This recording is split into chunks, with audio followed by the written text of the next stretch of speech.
Good afternoon, ladies and gentlemen. This is the Salted Grump, also known as Selnar or K. Wilson, depending on how long you've known me. This is me continuing my stream of Frostpunk's Endless Mode, currently without a generator because I am attempting to do something stupid. I have mentioned this before in previous streams, but let me just raise the Steam overlay and see if that pops up for you guys. If it does, with the View All Achievements tab, I'll just scroll down to the stupid little thing I am trying to do. Right there, ducks in a row is the stupid challenge I have. Oh, wait, derp. Right there, last autumn scenario. So, this is entirely a self-imposed challenge. Instead, I'm doing, well, weathering the storm. Build the generator with no damage from storms in endless mode. So this will be interesting, because, well, obviously damage from storms means you have to rush to construction and all that sort of stuff. So there's going to be shenaniganery involved. So, again, Steam overlay. I don't know if that actually works with OBS or not. So anyway, let's just resume the story of my endless mode trek. At the moment, we have 54 people who have lost limbs, so my current priority is basically getting enough metal stores and research complete to build up the factory, and as a result of that, with the factory built, I can then start building prostheses to get people back in the workforce.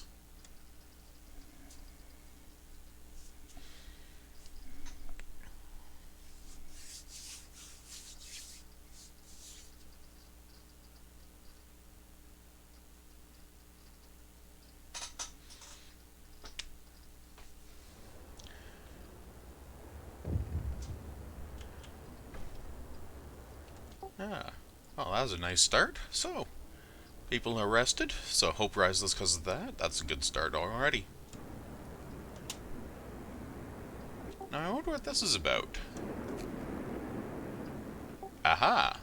So, this is actually part of a quest chain. By improving radical treatment, you can actually, well, reduce the rate of rim loss, which is vastly important. This is a quest chain that only happens if you take radical treatment as a law, which is what causes amputees in the first place. So, yada yada yada, field search in the Boer War, so that was around 1878 to 1882 in Africa. And the game is set in around 1888, 1890, just to let you know and all that. So, method that will cut the number of amputations during radical treatment. Yeah, I'm gonna give him what he needs, because that is a smart thing to do.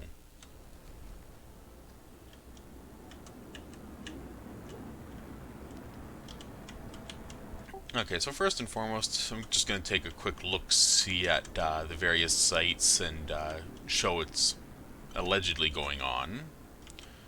So, over here we have my flotilla of hunters' huts, all built up and ready to collect food for the citizenry.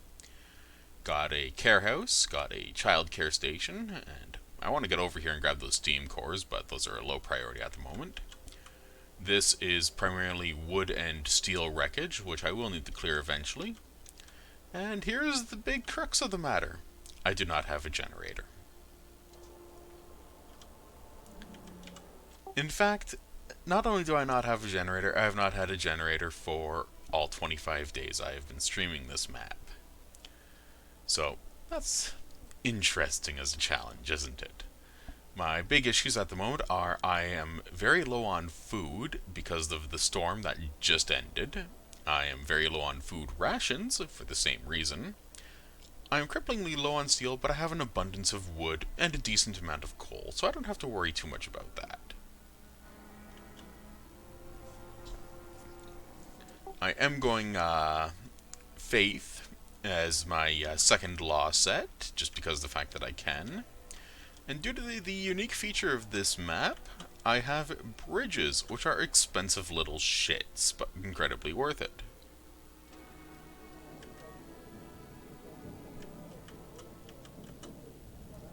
Over here we have some resource depots, and I should probably consider adding a larger one, but we also have my only steelworks. In this case, it's Steam Steelworks, so 8.4 steel an hour, that adds up. Currently it's at 120% efficiency because I built a shrine right next to it.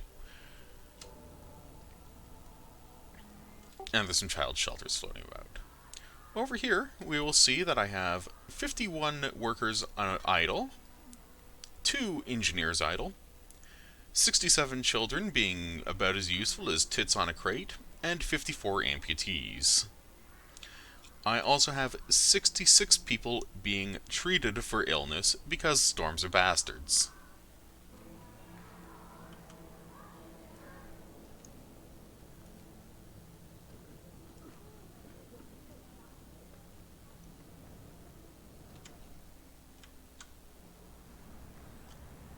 So I currently have 2 squads of scouts out and about. I cannot build a third, and I am researching the factory already.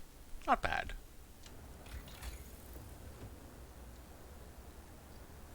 So eventually I want streamlined prostheses and optimized prostheses to make them less expensive. I need difference engine to get additional scouts, yada yada yada. There's a whole lot of stuff I need to do.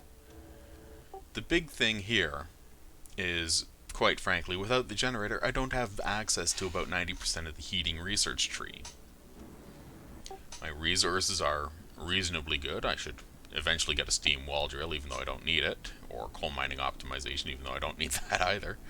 But one thing I should consider getting is the large resource depot, simply because of the fact that, well, it holds somewhere in the ballpark of 5,000 resources instead of 450 for 4 times the size.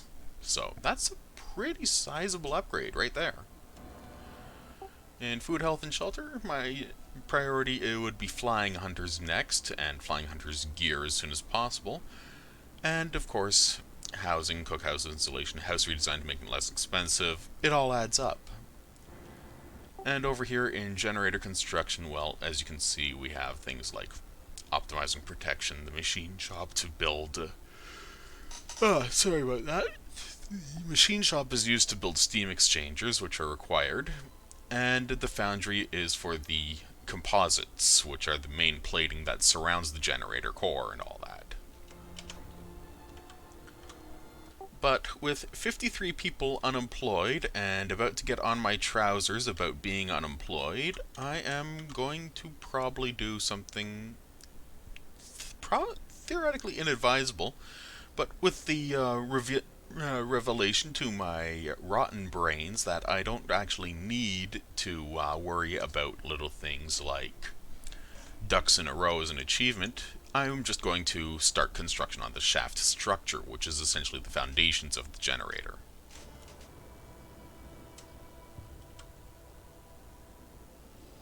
And right there, 39 absences because they're sick.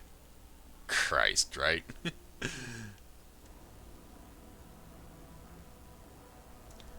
So the first thing I'm going to do, turn on the heater because, well, I kind of want it to be decently warm in there when it's working. I will not need to use structural protective structures, I will not use rust construction period, and I will not use emergency shift. So, let's just kill the pause and see what happens.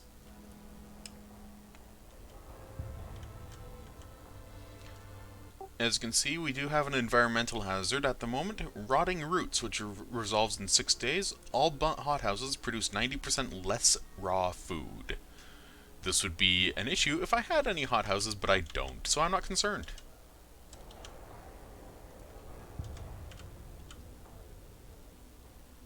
So as you can see, the progress is already starting, which is kind of nice, but it's going to take a while to finish. 1 day and 20 hours at this rate is, well, yeah. Oh, it went from 39 to 29. I see that my use of a lot of medical posts and a major infirmary is keeping on.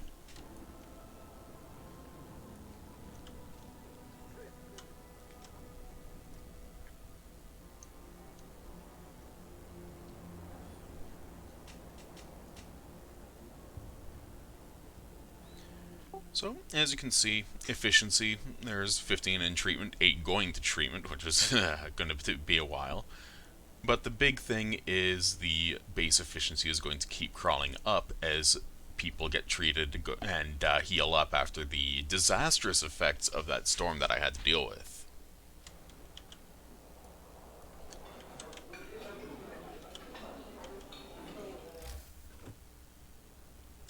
Meanwhile, I am probably going to start... Okay, I have bunkhouses for everywhere, that's always good. I have 2 fighting arenas, that's nice. A cemetery is already built, a public house is already built. Okay, so I have 2 infirmaries. That's the important thing right there. And I am going to actually build a second cookhouse. Or at least I was thinking on it. Yeah, so eventually I will have to tear down and rebuild all of these hunters' huts just to get them in the proper position.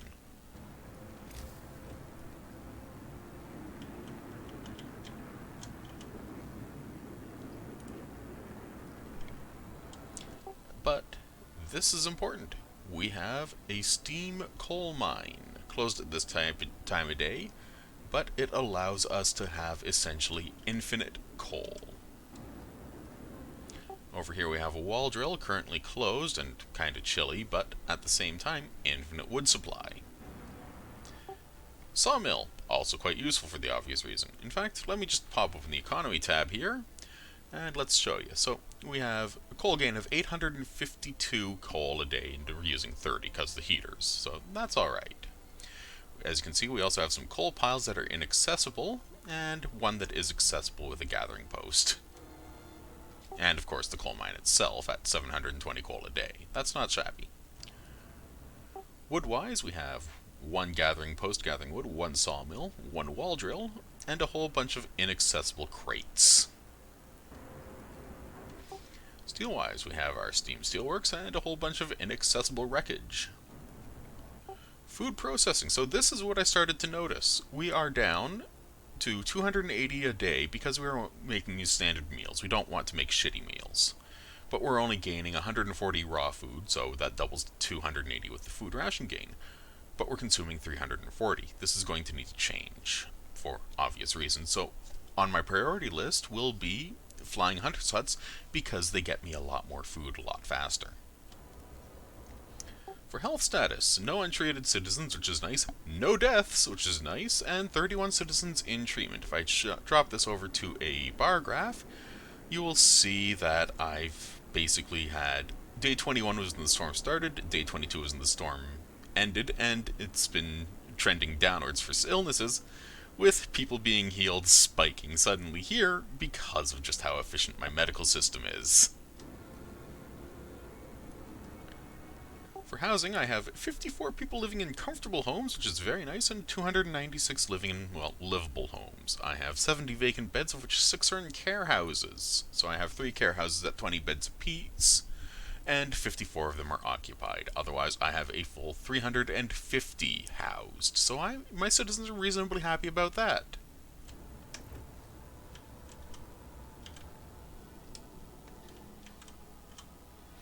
On the Book of Laws, we have about 9 hours left until that's cooled down, so we'll have to wait for that. The temple has influenced some people to mend their ways. I do have a temple floating around here. There it is. That's a not. That's not a temple. That's a mini temple. Sorry about that. It's sometimes hard to differentiate when everything's buried in snow because there's no actual real heat. But the houses of prayer, I have several of them, as well as several shrines. Shrines actually act as an efficiency booster for your work, and here is my temple. So, the temple is a unique building to the faith laws and laws instead of the order laws, and as you can see, it looks rather nice and all that. I actually have it facing away from the roadway instead of facing towards it because I'm a derp. But the long and short of it is that you tend to have, well, as you can see, righteous denunciation of people, so we can find caches of food and all that, or we can make people mend their ways and generally be nice. And of course, sermons to raise hope, or cause discontent to fall, or even just evening prayers, which cost food rations, and we don't have any at the moment because we're running out of food. This is a concern. As you can see, this is the overall map. We currently have 4 areas to explore, and only the 2 scouts, so this will be a while.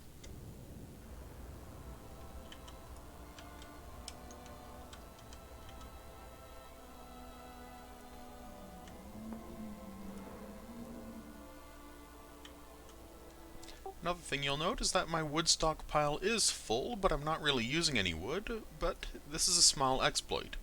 Even though the profiles manufacturer here requires at least one worker, I can just build up profiles, which are used for emergency scaffolding and such, and generally get the wood out of my metaphorical hair, so to speak, so I can maintain construction with other units and such. For example, the sawmill will be clearing this so I can use it for housing, and of course the gathering hut here will clear out these crates and this coal for me so I can use this little corner for something. Probably another cookhouse, to be honest.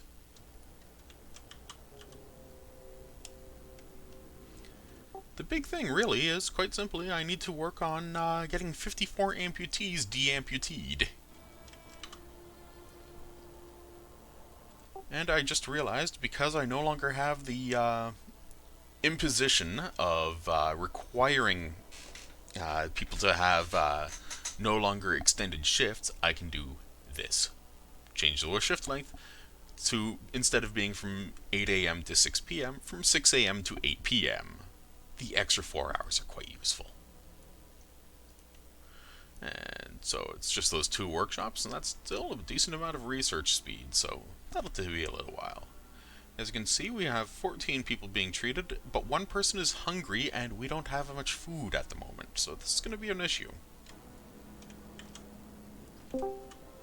Hi there, how you doing? PG. So, care to introduce yourself for the class and guests? Yeah, hi, I am B-Man in 2188. I have known B-Man for a while. Loading. Oh, that's strange. It should be loading. No, it's fine. It's good now. Just taking some time for some reason. Well, to be fair, I do blame your ISP because you're American. So, our first scouts have got to the ice obelisk, so it's just a distinct area to explore further. Let's take a look and see what we can find. Oh, hey, this map. Ah, well, it didn't find much, just a damaged snowcat. So, let's head over there. A cat? A snowcat. It's essentially a armored snowmobile, for lack of a better term, normally used in Arctic exploration. So that'll take those guys about 15 hours to get there. That'll be a short jog in waist-high snow. I got a question. Answer. If we go doing real-world stuff, specifically the Arctic exploration you mentioned, how does that work? Kind of, as far as I can tell, or as far as I know, the Arctic is not so much a gigantic mass, so much as it is a series of islands and icebergs and whatnot and glaciers.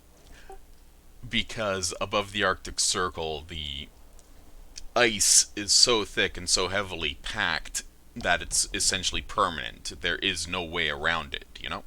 And I just heard the new law noise. So as you can see, we still have the 2 law options. We have adaptation to find ways to battle hunger, sickness, and apathy, and over here we have fighting discontent and restoring hope. We push too far along purpose, and we eventually become a cult. No, thank you. Meanwhile, what we have here in adaptation is we have the option of dueling and the option of House of Pleasure, but both of which are kind of... I mean, House of Pleasure. Yes, hardworking people deserve all the relief we can provide. Some of them yearn for pleasures of the flesh. Yeah. I mean, hey, it's the oldest profession, right? Yeah, but at the same time, the implication is that it's more or less being employed and more being voluntold. Yeah. That I don't like at all. That really just ruins it for me. Thanks, Grump. Good. This is good. The entire premise of Frostpunk is that it's not just about hard choices, but it's about making not only the choices to survive, but the choices that are required in order to actually prevent complete collapse of society. So my other option in adaptation is the dueling law. So disagreements between people who face deadly threats can be resolved via a duel. So discontent will be reduced permanently because you can beat the tar out of someone you don't like. Spontaneous duel reduces discontent. Again, sometimes people will be killed. You know what? I have too many people. No, I'm not actually going to do that. That'd Yeah, be I was about to stupid say, of me. you do not have people to spend that way. I mean, I have children to spend left, right, and center, but... So, let's take a look at purpose. What do we have over here? So, we have evening prayers, which is signed. We have the temple, which I've already shown off. We have righteous denunciation. Righteous denunciation is one of those things that's in the gray area. Duty of the faithful to denounce wickedness, yada yada yada. Sign of true compassion to bring the wicked to light. So, lowers discontent. That's good. Recovers small amounts of resources. That's good. People are ratting each other out. It's like the fucking Gestapo in here. Mm-mm. No, thank you. I think we need none of that. Now, I would like field kitchens because what they do is it raises the temperature of nearby workplaces. So I'm going to do that because it's harmless. Hear me, hear me. New law in the city. Pardon me for a moment.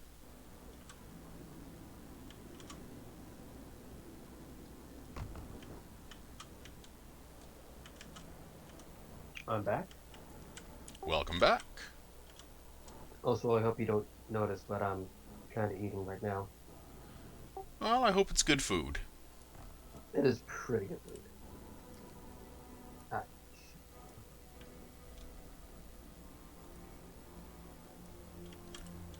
So I've just set up a pair of field kitchens. They're absolutely tits useless in the long run, but at the same time, they're just getting something out of my face, so to speak, you know? I think, what are they getting out of your face? Well, it's just a case of him being a pseudo-completionist bastard, for lack of a better term. Wouldn't call you a bastard, but completionist? Yeah.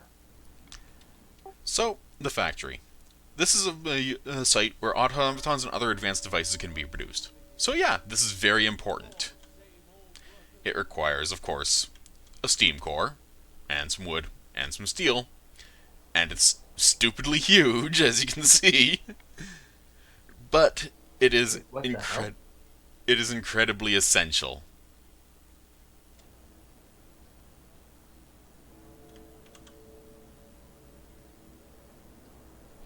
I am planning on dropping it on right over here when it's more clear here.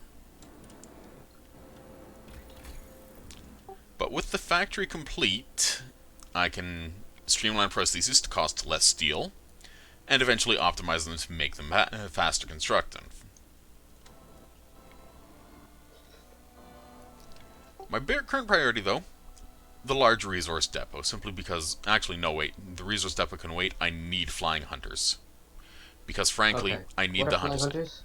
So, the flying hunters take the hunter's hut and turn it into a hunter's hangar. So they're flying around on little tiny zeppelins with hanging baskets, so they can zip around and hunt the small critters that survive the winter.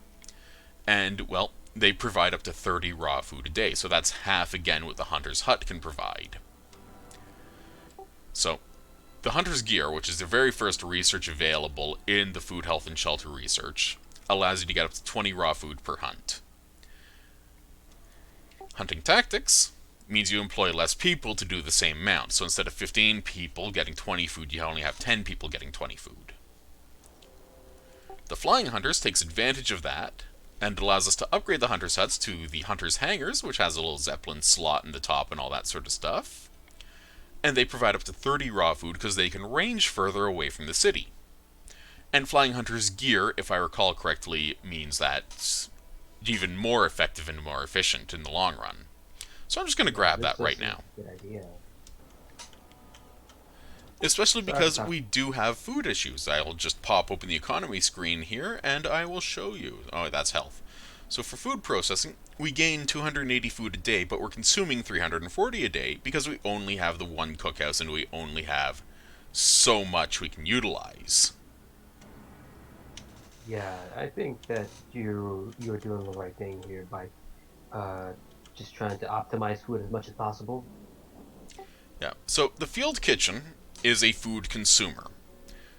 It requires food rations to operate, yada yada yada. Amount of resources required daily to maintain building operations, so on and so forth. So let's just drop that in. Takes 10 a day.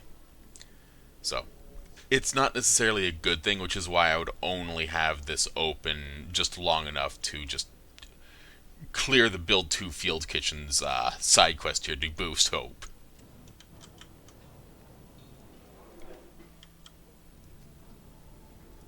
Just processing.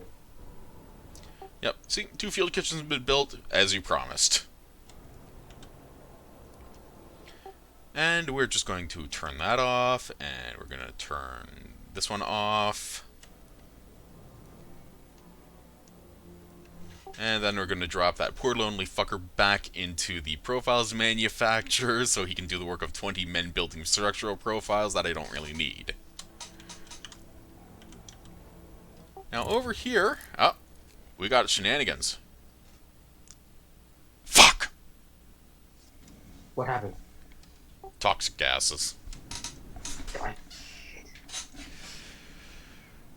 Okay, so the gases are venting from the depths of the source. Toxicity level changes constantly. This is a effect that was in the last autumn DLC, which I admit is an amazingly good DLC. I just absolutely suck at it. But this is an issue with workplace safety. So we're just gonna have to just, take a moment, look around, and pause everything. Because at the moment, you see our work safety is harmful. We have moderate risk of getting ill while at work. What can we do? First option, protective structure. Using strict structural profiles, of which I have 75 in storage, I can improve safety by 1 level for 24 hours. Cooldown of 1 day and 12 hours, so this is going to be a while. The big thing is, progress is obviously kind of, shot me in the foot. So I'm going to get this done anyway, heater on, just keep it warm, protective structure on. And that'll just keep things, decently livable and all that, and the work safety is unhealthy instead of pristine, so I'll take it. Because I can deal with 1 star of negativity. It's the nastier stuff that's more worrisome. Over here, the toxic gas concentration will rise tomorrow, so on the 27th, most likely, when the temperature drops. Oh, and on the 30th, the temperature drops. Fuck. Gotta step away for a moment. Okay, so we have a lying child here.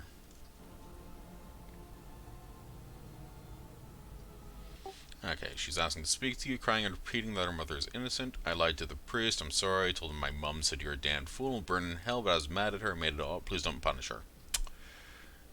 Okay, so either punish the mother and cause discontent to fall, which I don't really have an issue with because I don't have discontent, or I'll be a merciful overlord and say go and don't do this again. What do you think? Should I be nice or should I be a rotten bastard?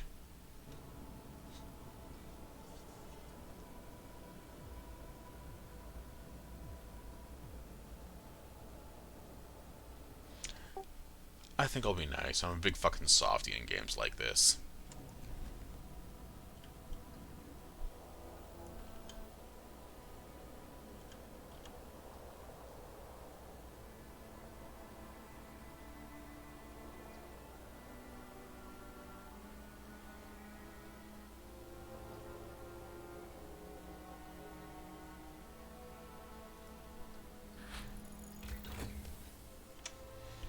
And our flying hunters are now researched. And this gathering post now has its resources depleted so we can scrap it.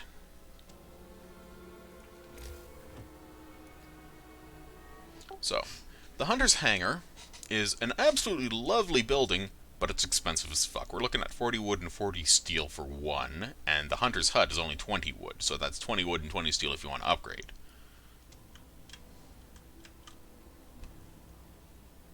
Well, 25 wood and 40 steel because it's not quite perfect on the shift, but I'll just drop 2 in. Bang and bang.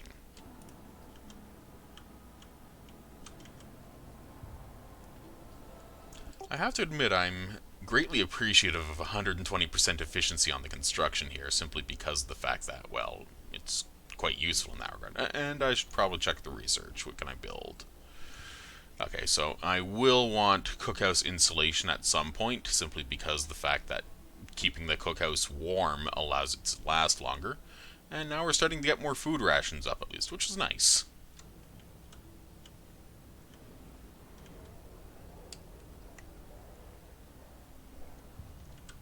Oh, 2 minutes left, and bing! Waiting!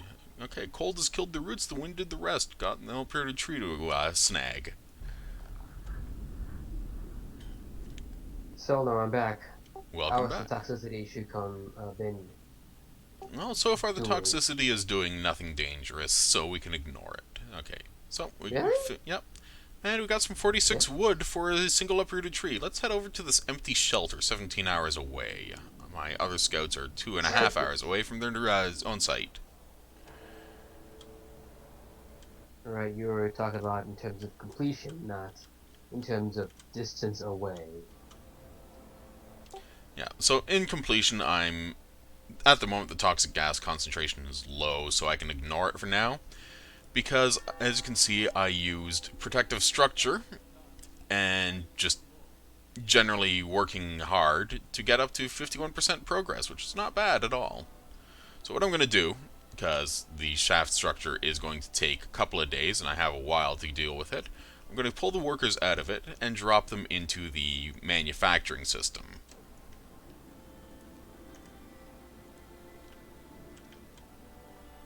And once this little shit is done and over with, I can actually deal with something even better.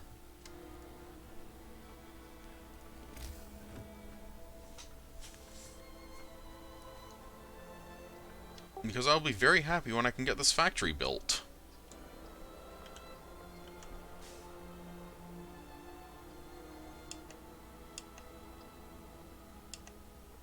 And the generator is still offline.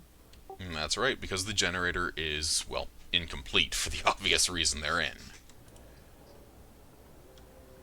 You can make a generator out of wood, right? No, it would burn. I know. So I'm just going to drop my factory right there.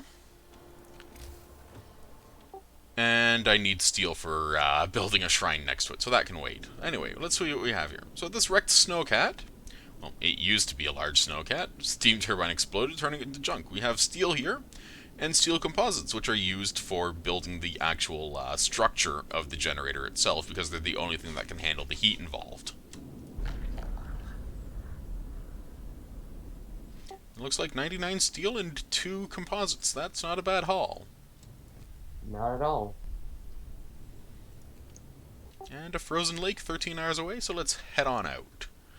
For a while back, when Cool Guy, who we all know, or at least have semi-heard of because of the fact that I've discussed him before, Cool Guy streamed this a while back, and he said that in most of the game, you try to hold on to what you have in the city, but it's the scouts that will save the city for you. And he's not exactly wrong, except in endless mode. Because in endless Okay. mode, you're going to end up just absolutely up to your kidneys in requirement. And the temple claims to have influenced some people to mend their ways. No wrongdoers.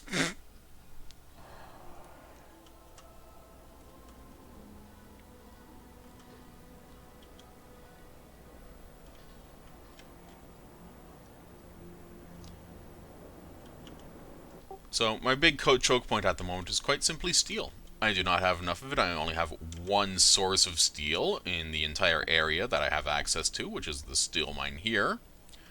And I am going to need to get more, which means getting to that iron ore deposit. Can we use the scouts to help us with that? Yep, I mean, one of my scouts found 99 units of steel after all. And my 99 other one found units some of trees. steel on the wall. 99 units of steel.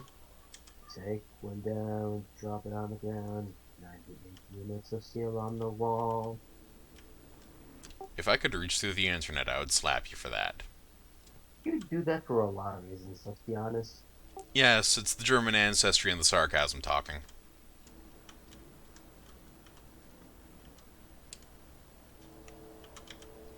So we have, well, currently these two hunters' huts are indisposed because they're being retrofitted, and as a result, we are going to have a food shortage this coming day.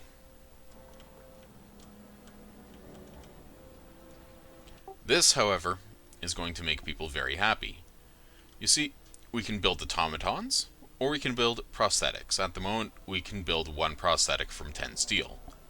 We're going to trim that down a bit, but we're going to have the factory essentially up and ready for when I get my metaphorical thumb out and deal with that. So you're gonna make giant robots? Not yet. I can, but I won't for the time being. Oh man, but dude, chicks dig giant robots. For one reason. Because they dig. No. An even more important reason than that. I don't understand. The reason is this. Without a generator to supply steam, and without steam cores, the automatons will be unable to refuel. Oh, piss. Yeah, that got your attention, didn't it?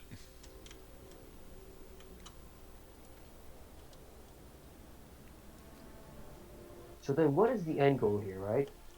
Because I have an idea about what the end goal is, and the end goal is automatons. They are robots. Giant robots. In practice, yes, because you can just use them to just go right through and... Oh, well, that's odd. Who the hell is cold at home? Let's just check. Well, as you can see, we now have a heating issue. Ah, piss. Turn you What the on, hell turn you happened on, now? turn you on, turn... Well, it's quite simple. The weather shifted. And you know how the weather is. It's kind of bitchy at best. A fickle mistress it is. Yep. Oh, look, our scouts are reached the frozen lake. Let's go say hi to them. Distinct spot in Frostland, and they found an upright sled. So let's carry on and head there. 14 hours away. Meanwhile, our other scouts are 1 hour and 10 minutes away from their destination, so that'll be another trek.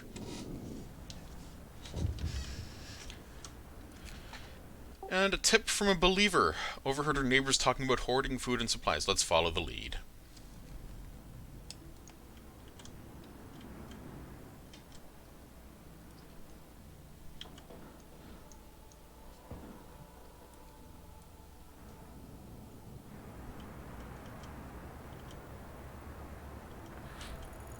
What are you heating?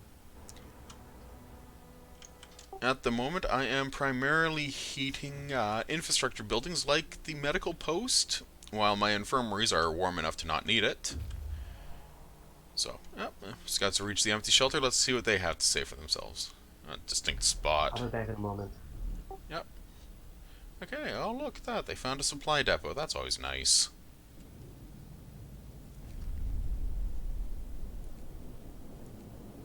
And another 16 hours for these poor suckers. So technology-wise, I just finished cookhouse installation to keep the cookhouse warm, and I kind of want to get houses, but I need to actually, well, save my steel because I need the difference engine, which is 75 steel, and I only have 32 at the moment, so shenanigans.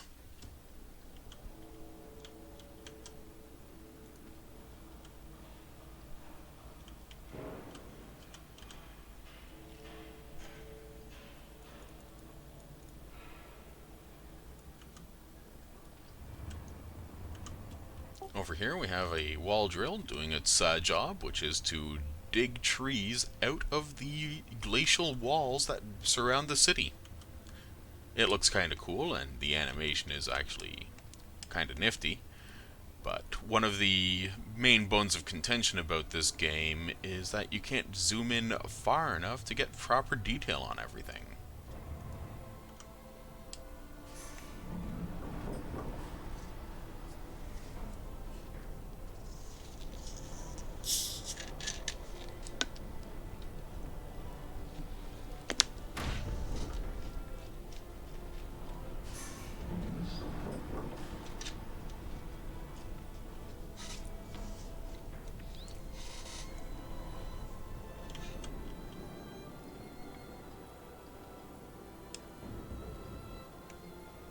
You know, I actually did not remember putting an infirmary out here, but I'm glad I did because the infirmary is such an incredibly important building all through the game.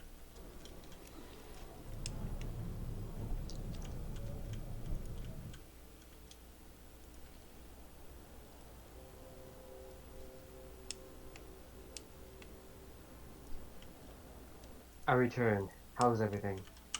Well, nothing's exploded yet, so I'm doing something right. Awesome. Okay, cookhouse helpers. Amputees here to see. They want help in the cookhouse. Don't want to sit on our asses. Content with just being kept alive. Fashion some simple prostheses out of wood. We can help in the cookhouse and earn our keep. So we'll spend 100 wood. Cookhouse efficiency will bump by 40%. That is incredible.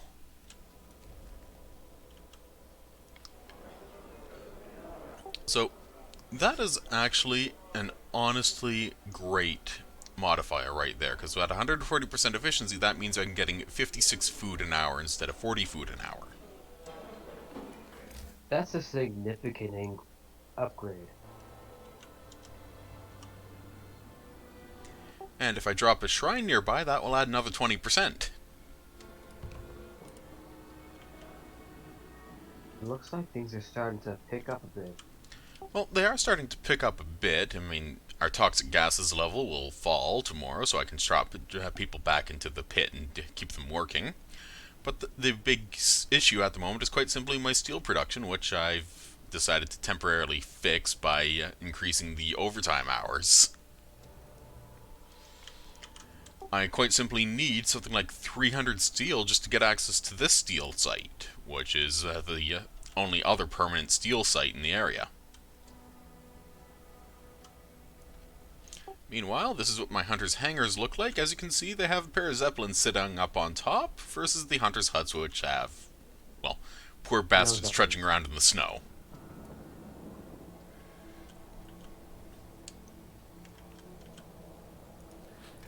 As you can see, my food gain went up by 20, so my food ration gain is now 320 and my consumption is 340. So I'm getting there. I'm getting away from the crisis point. And as you can see, my food efficiency is now up even more so, to 168%. Now if only I had food for them to cook.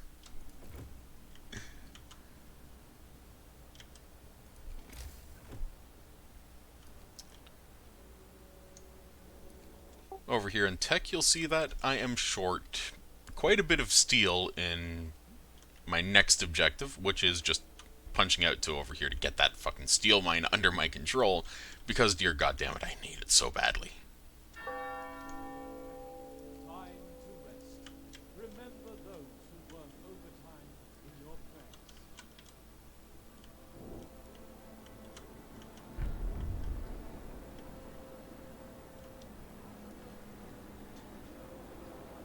prayers. Okay, so these guys are looking, well, kind of unhealthy, so I'm just going to drop that. And let's check the Book of Laws, see what it has to say for itself.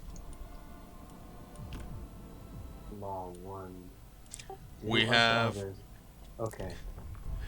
We have the Faith Keepers, which are essentially the holy police. So break up protests, nighttime procession to reduce discontent, have to build the seat of the Faith Keepers, discontent will rise, yada yada yada. So, yeah, there. It's starting to get very questionable at that point. Yeah, And definitely. the House of Healing, which is a fairly large building but also fairly ineffective, is entirely a case of being staffed by the faithful and volunteers and all that sort of stuff, and they're all complete potatoes. Jeez. So instead, I am going to invoke the dueling law, let people fight it out if need be, and if someone dies, well, that's what the graveyard's for. Hear me. New law in the city. That's cold. But Come on, it's fine, Frostpunk. right? Yeah, you're right.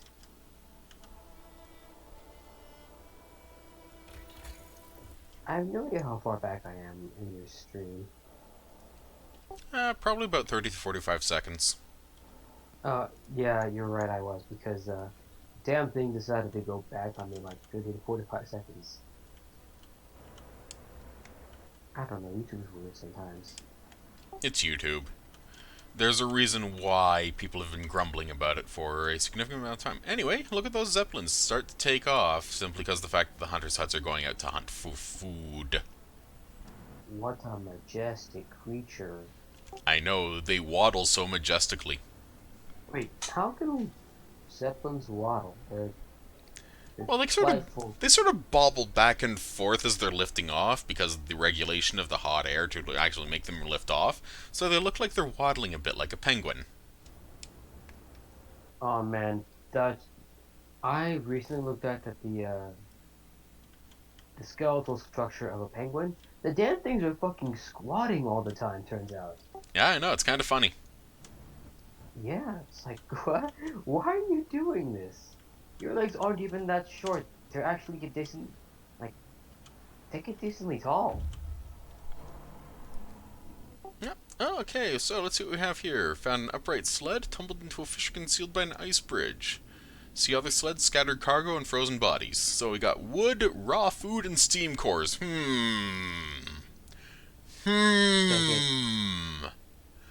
No. Several frozen bodies. Raw food. Hmm. Um. Oh no. Come on, man. No, come on. No, that's Last in the nasty. column, all the others fell into the fissure. When we climbed to the bottom to recover supplies, we discovered that not all the drivers died from the fall. Some bodies are lying side by side in sleeping bags. No, I mean that's something else at least. And from the upright sled, we have discovered a new area.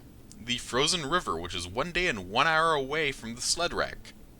Onwards we go!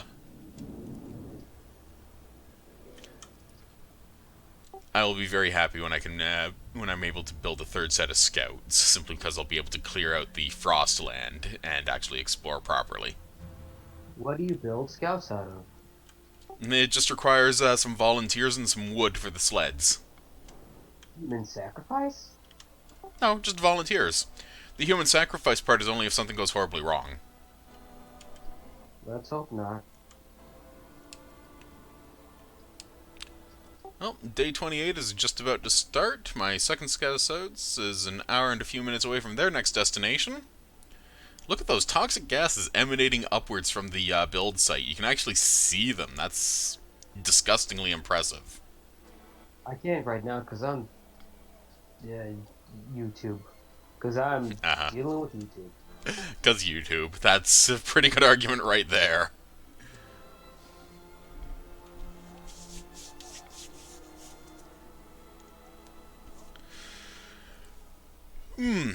Apologies about that. I'm just stretching a little bit. And my scouts have found the supply depot. Okay. Maybe? Bonus! Maybe things are better now? We got some structural profiles, some wood, and some raw food from this wrecked supply depot. So let's see what's in it. Okay, found plenty of supplies and a stone arch in the distance. So we got 2 structural profiles, 70 wood, 62 food. And let's keep on going. If only we had 7 more. It'd be nice. Well, that'll still take some hours for them to get going, so there's that. I apparently now have 61 people being lazy. Don't worry, they won't be lazy for long because I'm sending them right back into the generator pit as soon as the toxic fog drops at 7 a.m. So this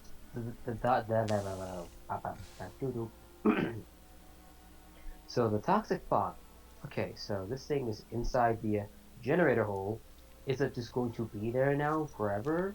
No, until the generator is nearly complete, because then the hole's plugged. Okay.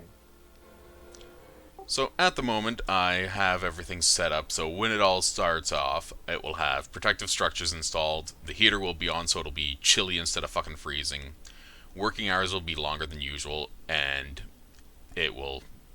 And at the time, when it will... Because the working hours are regular hours instead of overtime hours, the gas will have dissipated back to level 1 instead of level 2, and so I'll only have one bit of work safety could be concerned about instead of severe work safety issues.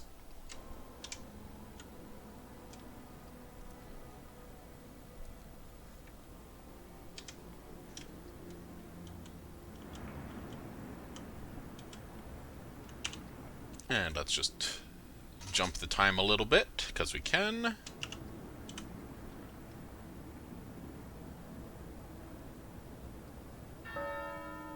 Go to work.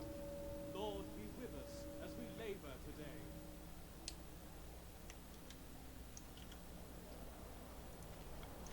We have 27 people in treatment or going to treatment, including one amputee. Sucks to be them. 3 people that are hungry, and still 54 amputees.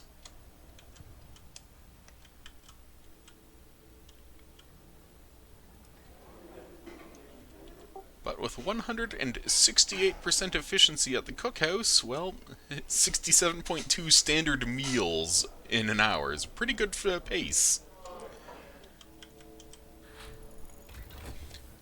Yes, the difference engine has been researched. This is vastly important for 2 reasons. Firstly, if you're using sawmills, it has the range extension. Secondly, this. Advanced Steelworks. So fucking important! So let's start on that immediately. Okay.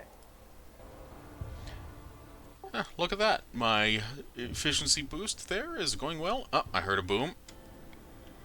I didn't.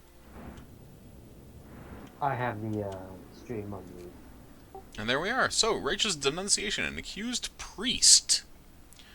Claims to have evidence against one of her priests. Our man in turn accuses her of heresy. No one to denounce him. His colleagues kicked me out, forging denunciations to get back at those across him. She's lying. She's a heretic, as all heretics lie. You know what that sounds like to me? It sounds like an abuse of power. And you know what we have to say? Trust, but verify. Sadly, in Frostpunk, you don't get the verify part, so you have to trust. Do you trust the person who has a clear and fairly well-founded description of what the guy has been doing?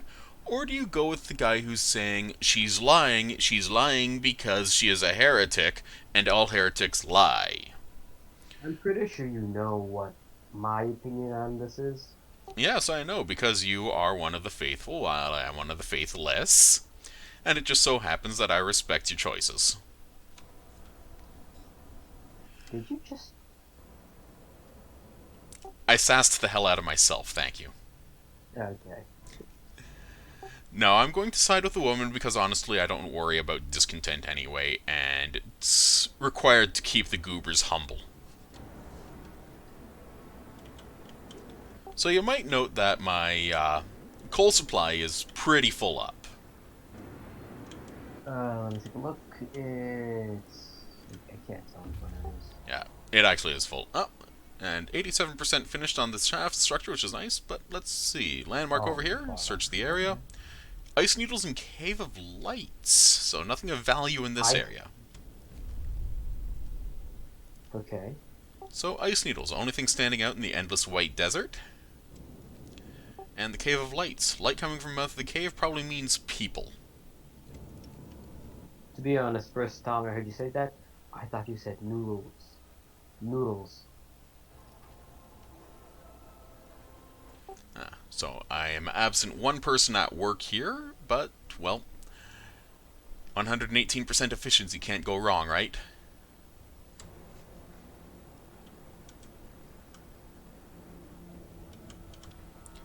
So, in the case of the Endless Mode event here, what happened with the generator being down at the very start of it was not a case of having to build your own generator. It was a case of having to scrap the old generator because it had exploded.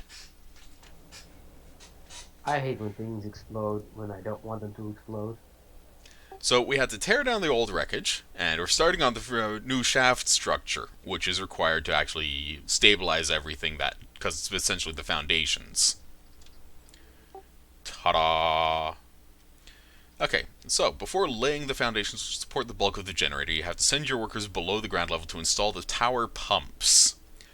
The generator is a massive steam engine. The tower pumps are steam exchangers used to bring cold water up, to heat them up, to get them into the steam exchangers, to get them into the turbines.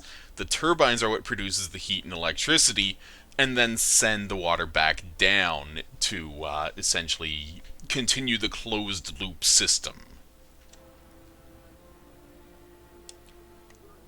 So this is the first part of the new generator complete. It doesn't look all that bad. It's primarily the support structure, obviously, but it's definitely one step on the way of our trek. So, huzzah! Today's labor is done. Thank the Lord. So for the tower pumps themselves, we need 10 steam exchangers, but we can get the pressure valves in already. So this will be quite useful. So, as shown here, huge valves built of high-quality steel direct the flow of water and steam to keep the pressure within design limits, protecting the generator against heat surges in the source. This is important because it implies that the generator also uses geothermal power.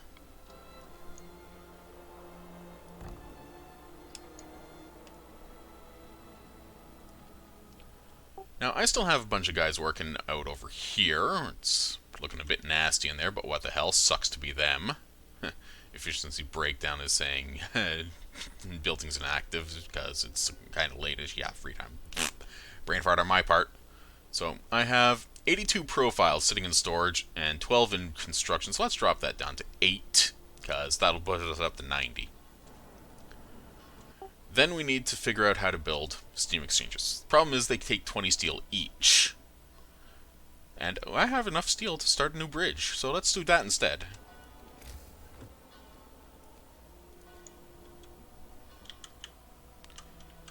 So this bridge is going right over here, for one simple reason: it will let us get to there with another bridge.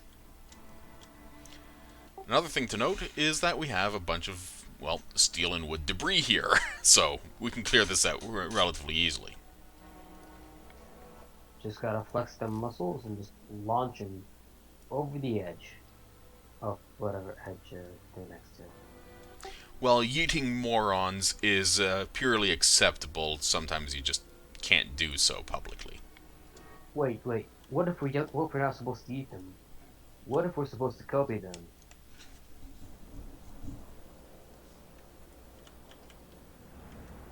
Someone? I'm sorry, I don't think so. Did I break sonar? I'm sorry. No, you didn't break me, you just confused me because it's... Oh yeah, okay, Yeah.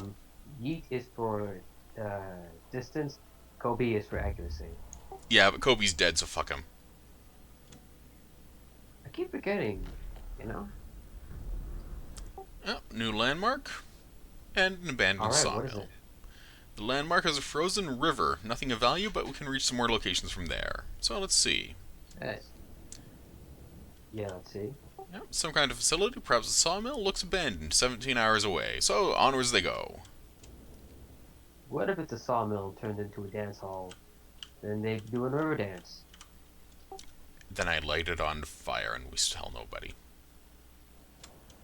You don't like the river dance? Tell me the names of 5 people who like river dancing, and I will tell you the names of 5 people who are complete fucking idiots. Okay, you got me.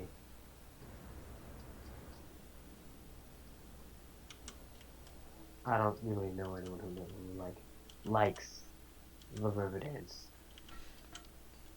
Although I That's do because know river people who dancing is like, horrifying. What about the Russian saber dance? That's not Russian, that's Turkish. Ah, my bad. Actually, I never realized it was Turkish. I mean, Turkey, as a state, is a place of vast and interesting culture that has a one singular issue that makes it Being a goddamn fucking shithole. making it turn into a shithole, yes. And that's called its current president. / dictator for life. Motherfucking assholes, dude. I mean, there's a reason why he's likened to cockroaches, and the cockroaches are looked at favorably. Oh man. That's kind of pathetic. So, anyway, the bridge here is coming up. The animations are relatively simple, sadly, but I kind of like just seeing the construction be constructed and all that. People are getting sick because it's cold, and that means I will probably end up with more amputees eventually, but fuck them.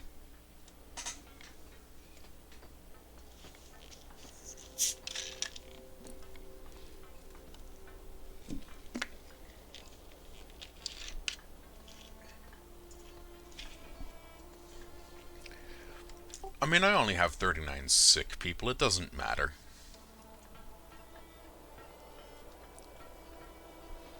So these are all the ones that are in treatment, and as you can see, some of them are actually going to hunt while they're sick.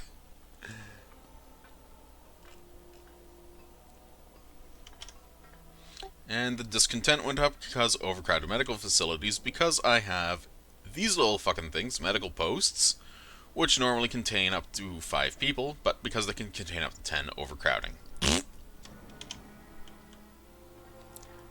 There's a lot of people here. Yep, anyway, the bridge is done, so huzzah! The bridge is done. Long Yep. live the bridge. Now, here's the thing. I just popped over the economy screen, so I can show this off. With the wood access, I now have access to 4 sets of wood crates, and steel access, 3 sets of steel wreckage. This is going to be incredibly useful. Also, as you can see, I'm still working on the advanced steelworks. So, let's see what we can do about salvaging up all this metal and wood. Okay. Wait, I need steel. There we are! Gonna step away for a little bit. We'll come back.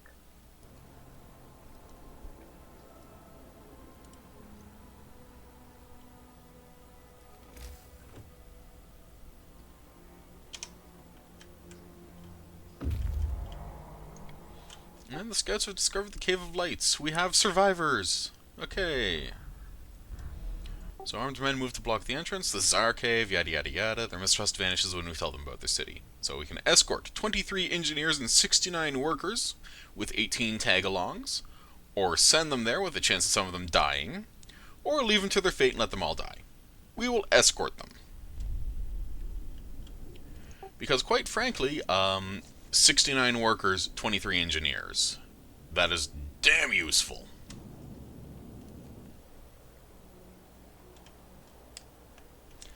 For population-wise, there is a soft cap of 700 people total.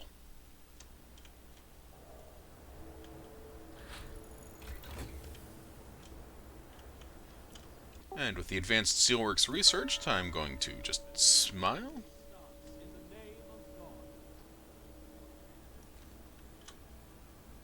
Get the second gathering post up, because I want it up. Post haste. Get that road out over there. Should be clear-ish. Oh, I forgot about this and this. Oh, more religious stuff happening. Tip from a believer. Hoarding food and other supplies. Yep, we'll go and investigate. So, the big thing is, for the advanced steelworks, I need about 40 steel. For the steam steelworks, I needed only 15. So I need a big chunk more for the advanced steelworks to be built up. So what I'm doing at the moment is just I'm waiting for the steel to accumulate, so as soon as the work time is over, I can just drop the advanced steelworks on it and have it built overnight, so my intake is not interrupted.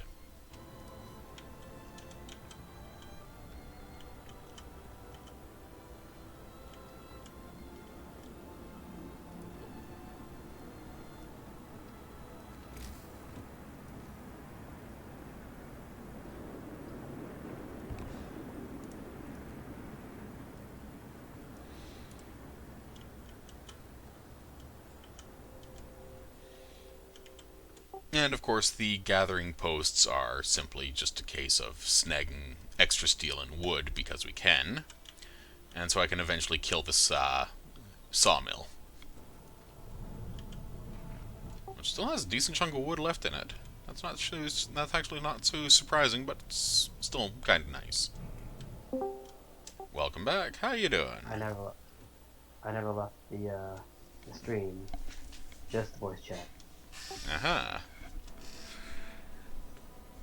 Well, as you can see, we are getting close to being able to have our advanced steelworks actually built up. We have efficiency resources to build it as a standalone, but we can convert an existing building, which is very nice. Where will it be? We would drop it on top of our current steelworks, which is the steam one. And in that case, well, it goes from 70 steel to 130 in a single workday. That is not a bad option. So, as mentioned earlier, what I'm going to do is I'm going to wait until work time is over, including overtime, so 8 p.m., and then drop the advanced steelworks on top of that thing and get it going immediately. In the interim, I'm going to get the gathering posts up and running because, well, hey, free wood, free steel, always useful. Yeah, the Scientific Method, Volume 2. This is an achievement that I am quite happy to get, because fewer amputations. So, the doctor is trying to improve radical treatment is here. He is reporting a breakthrough. Unorthodox, and my learned colleagues would be appalled at the experiments, but it works. The number of amputations in radical treatment to be halved. This is important because currently radical treatment as a law has about a 30% amputation rate, so dropping that to 15% is amazing. Wait, so dropping it to the 15% chance of amputation? Yes, for people who are very sick. That's amazing. That's going to be really helpful. Now, it's not going to help Speaking of the which- 54 amputees I still have to deal with, but it's I going mean, to help this in is the long run. This is a forward-moving thing, right? Like, Yep. yeah. Speaking of those 45 other guys who are missing an arm or leg or PP or something, do you have the prosthetics up and going yet? Yep, I do have a factory up and ready. It's not going technically because I have not started building anything, but I have it, so I'm not complaining. Shit, 54. Yeah, that was very much a case of, what the hell? Yeah, this is Okay, so this abandoned sawmill has some structural profiles and some wood. Yoink! Okay, probably an outpost years ago, nothing left but a frozen sawmill, snow-covered supplies, and a lonely light in the distance. So, let's see what we have. The lonely light is over there, snow-covered supplies there. Supplies, barely visible mounds with strikingly regular shape. Crates. And a light on the horizon, survivors. So, crates first.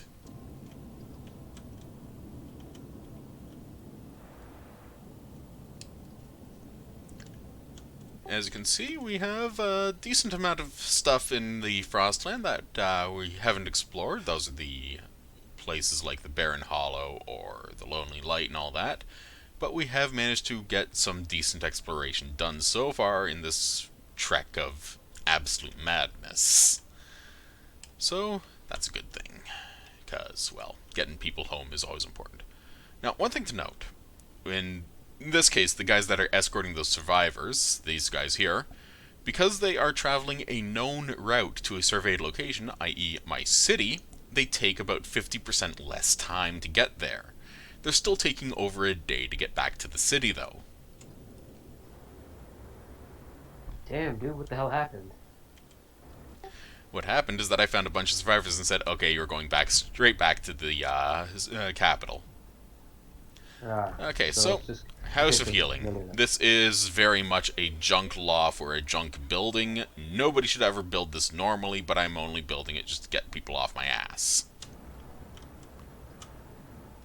Let me put it in the clearest, most defined way possible. The House of Healing fucking sucks and is trash.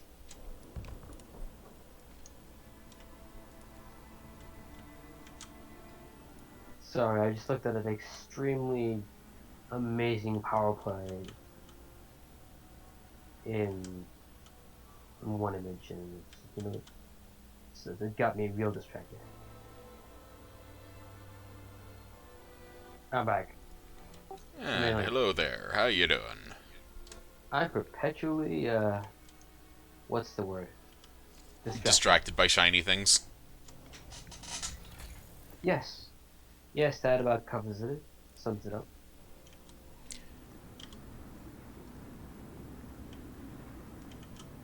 Time to rest.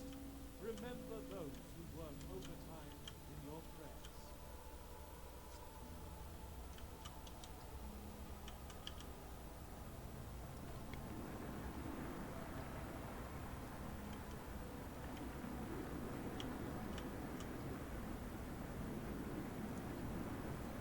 So, as you can see, this gathering post over here has 230 wood and 56 steel in its range.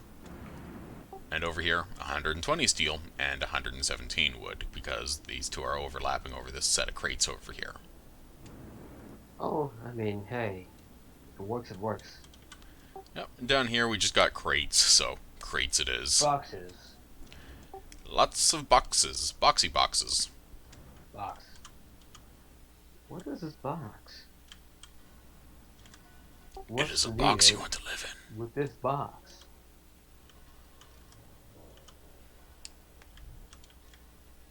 And with it now being past 8 p.m., I can do this and drop the advanced steelworks into place for 50 wood and 9 steel on top of the older steelworks.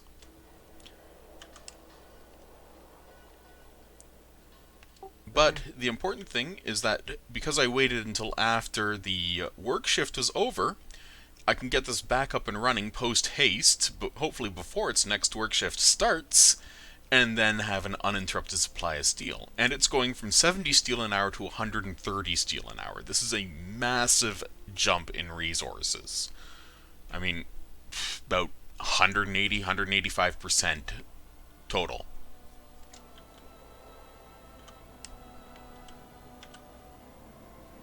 As you can see, my discontent suddenly just dropped because the healthcare is no longer in, well, overcrowding mode.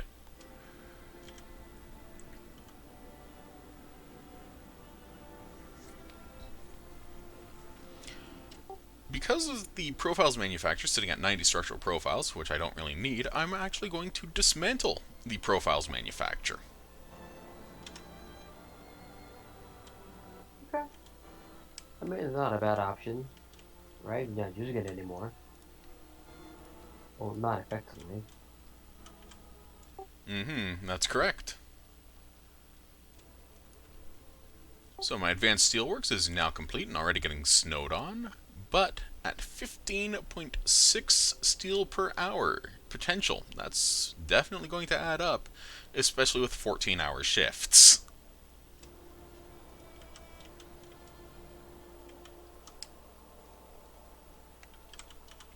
Also, I admit it looks rather nice, to be honest.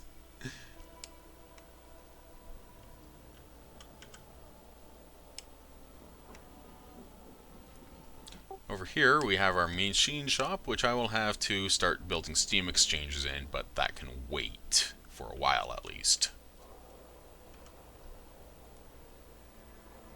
And over here, let's see, pressure valves, which I will probably need to, yeah. Okay, so it's going to get cold this coming day, so we will do a grand total of diddly and fucking squat. Turn up the heat in various buildings because I can. Yeah, especially the gathering posts. So in the House of Healing, people regain more than just their health. Gentle care and words of scripture restore hope in their hearts as well. Yay. Yeah. Who are we kidding? They use words of hope, of faith and hope instead of actual medicine.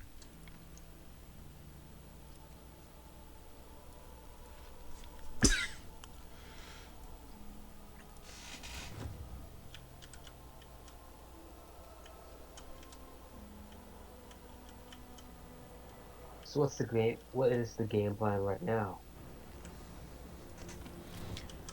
Current plan. Accumulate enough steel to get access to this iron ore deposit and build another steel mine. That is the most important thing I can do. Game plan part 2. Way up in that corner. is a coal deposit. We'll need a second coal mine soon-ish, because advanced steel composites requires both steel and coal to make. Shit. Do coal deposits ever run out? No. I forget. They don't they? Okay. All So in that case, deposits are permanent and infinite, as you can see by the infinity symbol over the Advanced Steelworks icon here. So, as you can see, sideways 8, that means infinity if you forgot your math. So, huzzah. It is going to get cold today. It is going to hit minus 50 on day 30. Day 31, it will rise back up to minus 30. how do you know this?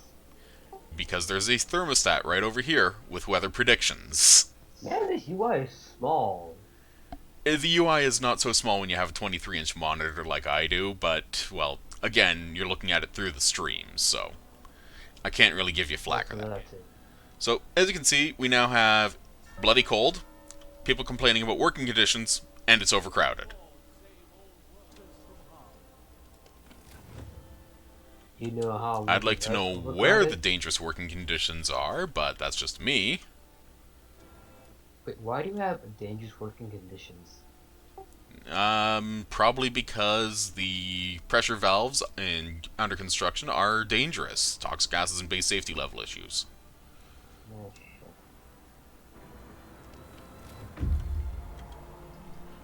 And we have reached our supplies, so let's take a look and see. Ah, food. Crates, food.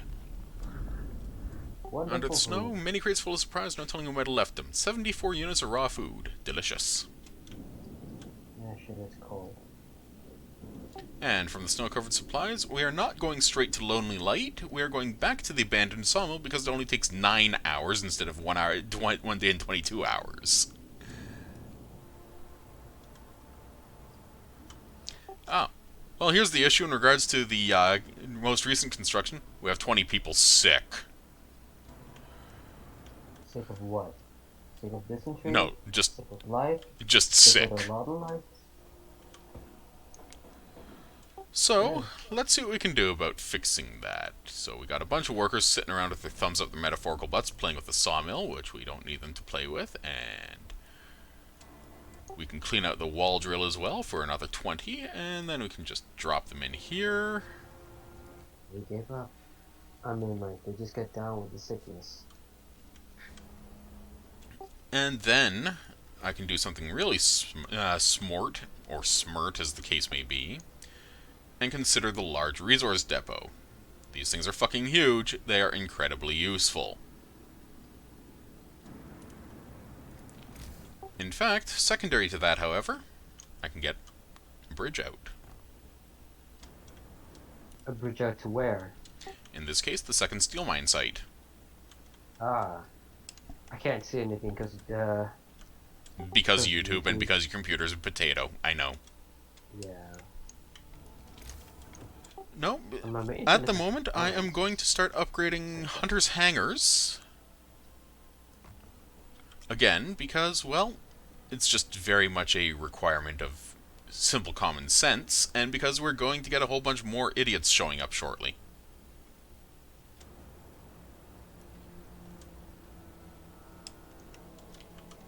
So, pressure valves. As you can see, the place is only unhealthy, so there's a low risk of people getting ill. And we have 48% efficiency, so it's not too shabby, but it's still pretty shabby.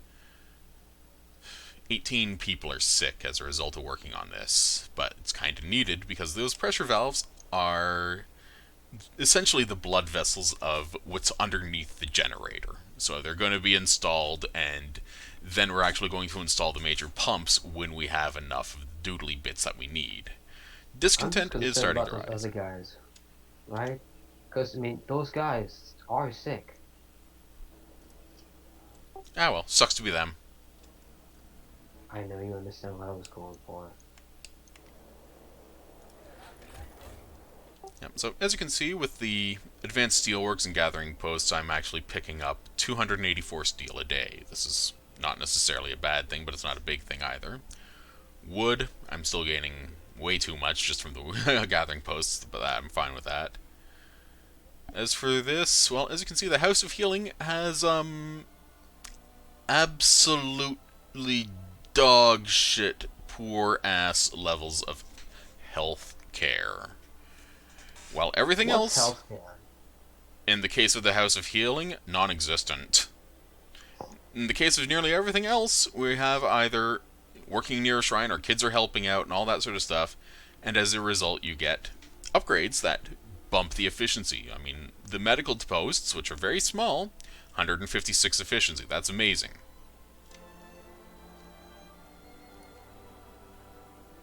As you can see, we once had no people sick on the 27th, and people started getting sick again because it's cold out. As for food, this is a temporary concern because we are working on, well, shenanigans and all that. And this is our processing efficiency, so I'm just going to show this off. So it's full history with projections. This is estimated what it's going to be. So we have raw food gain. When it goes up like that, that's, well, so this is our hunter's huts, this is the storm, this is storm ended. Down a bit for construction, and then up again a bit due to the flying hunters. So next time we see it, it'll be around 200 instead of, and that will allow us to produce 400 food a day. Alright, well, that's a plan. That's the plan, but as we all know, no plan survives contact with the enemy. Or me. You're not the enemy, are you? I am an enemy to all plans. And insects. And squirrels. And why And squirrels? water. Oh shit, your root. Hey. Your food rations, dude. There's a big discrepancy. Not really. There's not a discrepancy. I have 267 rations stored, but it's still only less than a day's worth because I have 350 people. Yeah, but I'm looking at the. Oh, I'm deep behind, right? So it says food ration you get 240 a day, but you use up 340 a day. That's like 100 ration discrepancy. Well, okay, so I just changed things around a bit. So I have all of my hunters' huts are now being retrofit to hunters' hangars. So, as you can see, my raw food gain is now 60 a day, and I'm making standard meals. So, I make 2 standard meals for every 1 raw food, right? So, as a result, I'm gaining 120 a day, but I'm consuming 340 a day. This is because the people that are in the care houses get half rations, and kids get half rations, because they're Kids kids. don't deserve your food. They don't even contribute to society. Well, they contribute to annoying me, so there's that. So, I say that with my nephews. again, production history here. As you can see, I have the blue bar, which is raw food production, the green bar, which is actual food production, and the red bar, which is consumption. Consumption is going to go up, because I have people coming in. Production is going to tank, because I have not much in the line of food gain in short order, and I have a bunch of stored meals, but I don't have enough to feed everyone.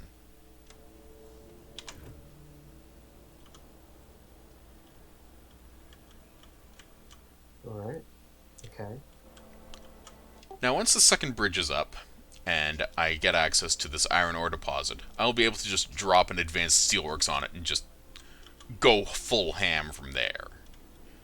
So, it's just a matter of waiting patiently at the moment.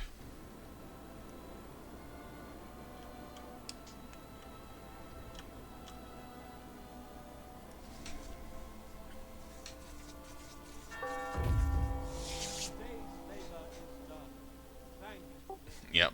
Day's labor, efficiency immediately drops to 0. Just bang!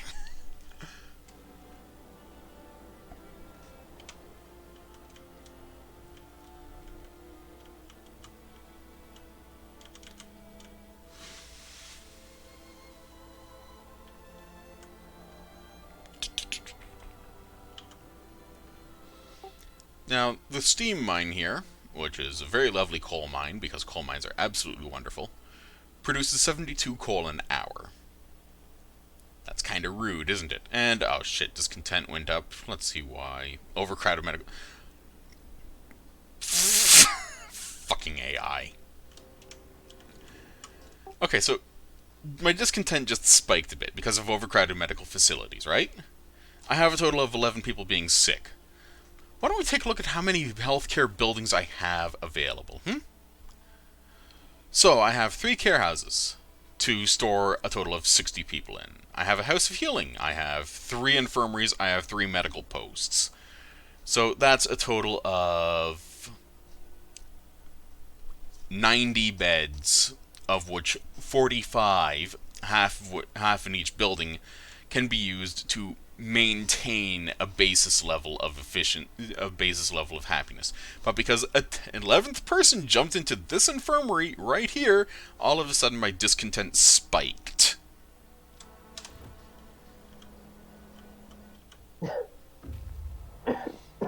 And Scouts Unit 1 has returned safely with 69 workers, 18 children, 23 engineers, 2 structural profiles, 117 wood, and 62 raw food. Yoink!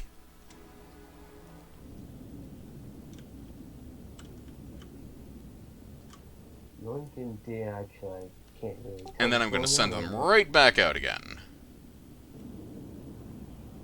There is no rest for the weary. Or those guys. These guys are my other scouts, and they are heading from the abandoned sawmill where I had sent them to the Lonely Light, which is 1 day and 5 hours away, and probably has people. And I now have 46 people that are homeless.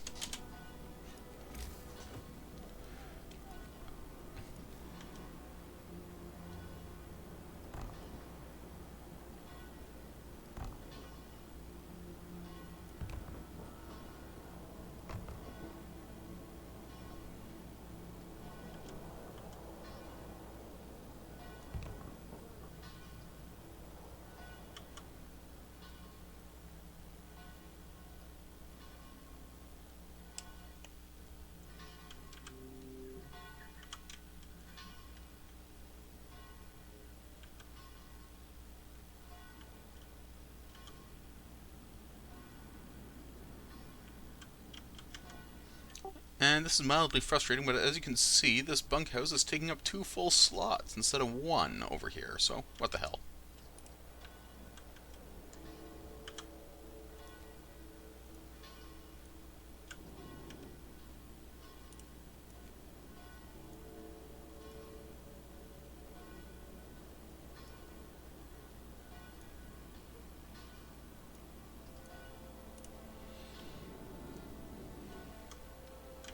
So that'll get the civvies off my arse, and hey, it's gonna warm up.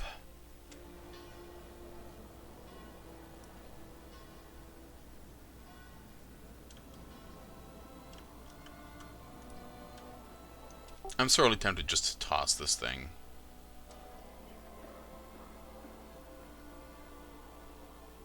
In fact, yes, I will toss it, because it's a chunk of junk. Nobody needs it. I now have 85 children to wrangle. Let's see. Okay, so I'd normally have a permanent hope modifier based around having all of the children in a child shelter. But 10 children are not in child shelters because I saw all of a sudden I have 85 children to deal with instead of only 75. So, now we just... Kids.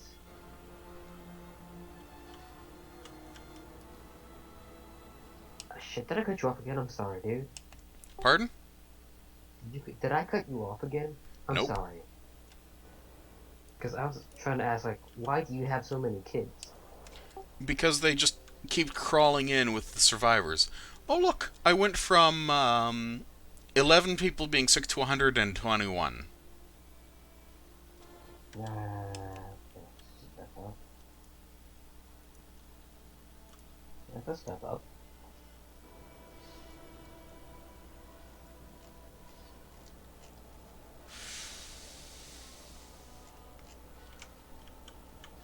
I'm so tempted to see how many children I can feed to the generator when I finally build the thing.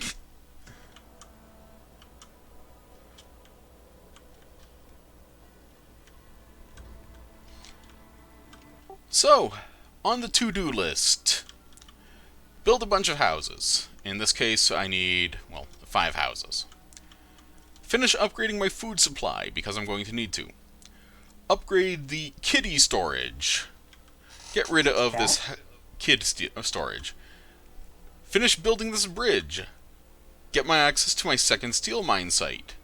Build a bridge over here. Get access to these steam cores, because steam cores are going to be absolutely fucking vital. Build a bridge over here. Access to steam cores. Build a bridge over here. Access to another coal mine. Build a bridge over here. Access to another wall drill. So, it adds up. It's a bit like playing Tetris in a way, only you're pulling from the bottom of the stack and putting it on top of the stack to try and keep things from falling in on itself.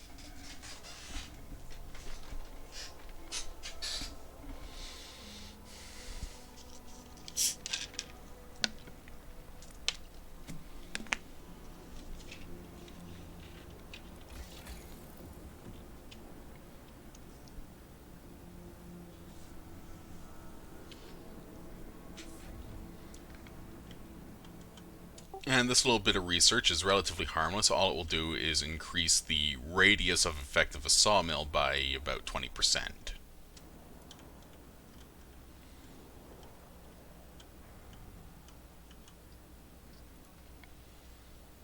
Okay, over here for the pressure valves, I'm going to take the 30 people off of work there, because the protective structure is going to fail momentarily, and then it takes well, cooldown of 1 day and 12 hours, so.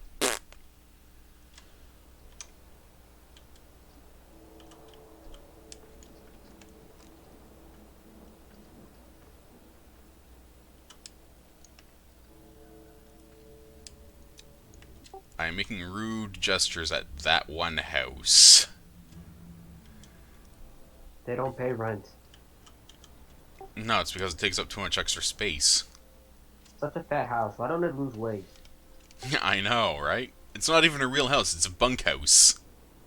Oh my god, Oh. why are you even here anyway? And now we have idiots with frostbite. Fucking hell. Oh wait, they're all freezing because they don't have their houses built yet, and they're not bothering to help build. They're going to eat. Or they're in treatment, and they're crying and pissing and moaning.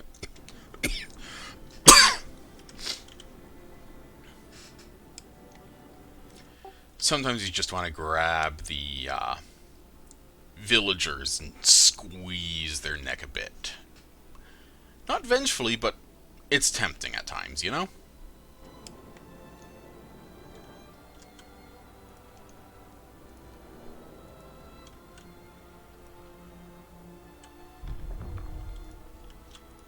And time for a new law. So what do we have? In adaptation, we have making prostitutes.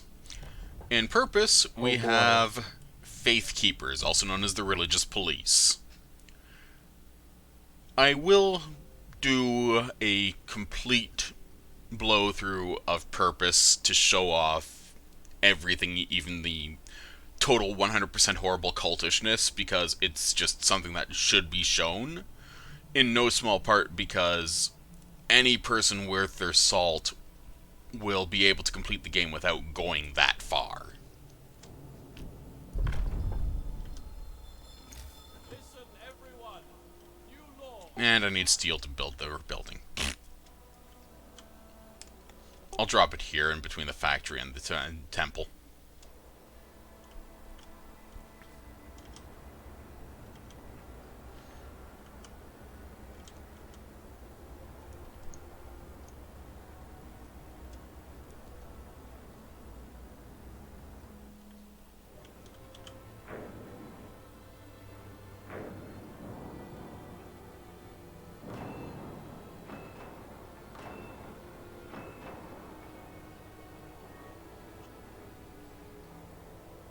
You have so many. Oh wait, you're right. 460 people.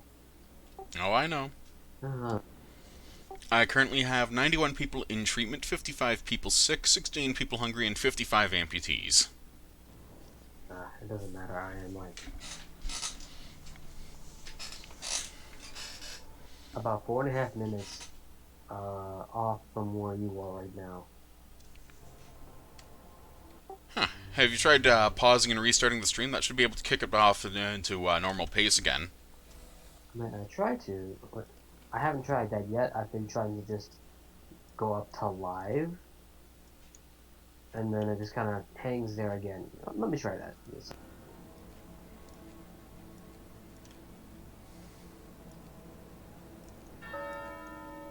Work shift begins. Okay, back to normal. Temporary hazard was passed. Negative effects no longer apply. Back to normal for now. Well, that was the hothouse issue, but I don't have any hothouses, so on it anyway.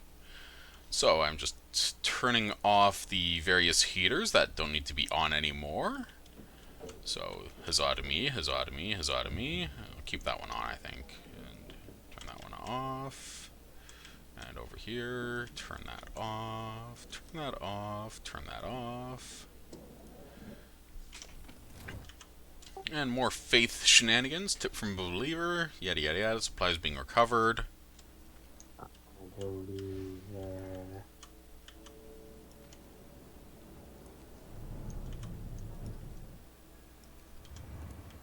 Okay. Well, congratulations. It just gets stitches. Yep. So, I am not playing with the base safety level at the moment, or actually sending a new one in to work on the pressure valves, because of how fucking cold it is. Well, not cold, but the toxic gases are at level 2 and the base safety level is only -1, so... With 91 people being treated and 60 more sick, we're gonna have to deal with that.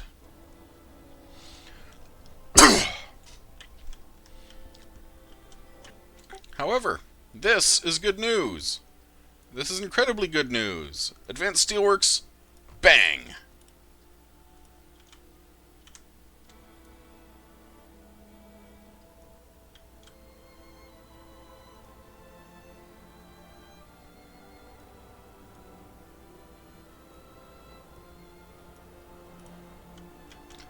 Bit of a mess of the roadworks, but fuck it, I don't care. I am getting that Steelworks up and running.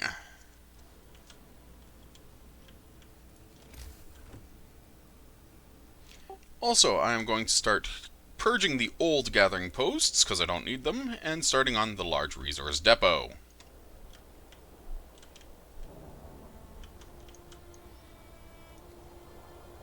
Wait, I need this too. Fuck.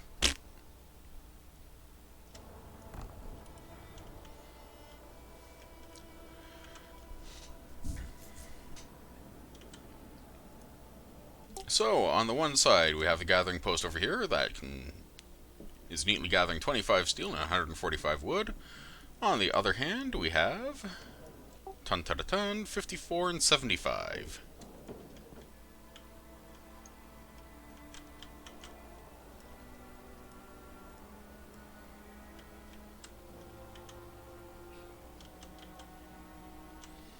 On the third hand, we now have a total of 7 hunters' hangars, collecting a total of 30 food a day.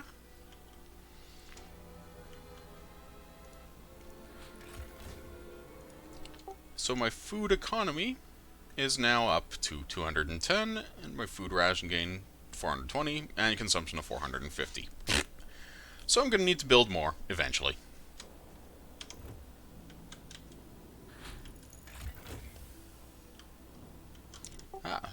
50% greater instead of 20% greater. So as you can see, my sawmill's now reached and able to claim the entire forest here.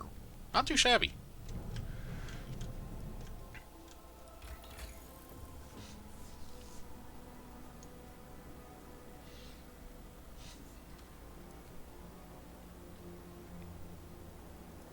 I am going to grab Gathering Post Installation 2 eventually, but first and foremost,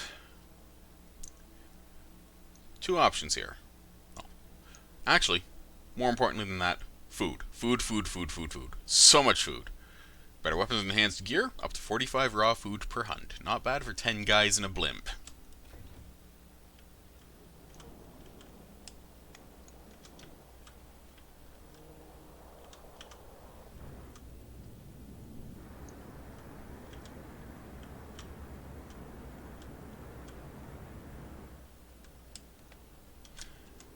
And as you can see, our valiantly struggling idiots are just pootling along, setting up roadworks, and getting ready to build more iron for me. This thing is going to have so much investment into it, which is why I immediately jumped for the expensive option of going straight for the top tier version.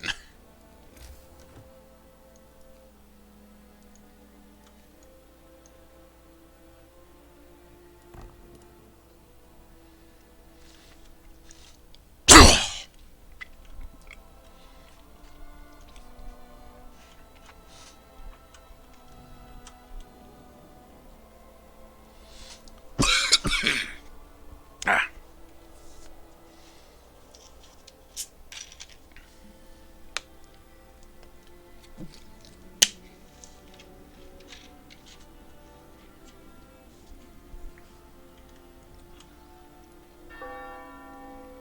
Today's labor is done. Thank the Lord.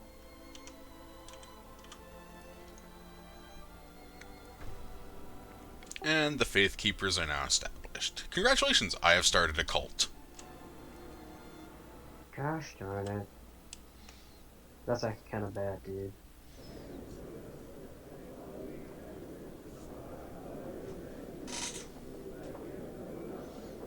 Oh, okay. So this is happening.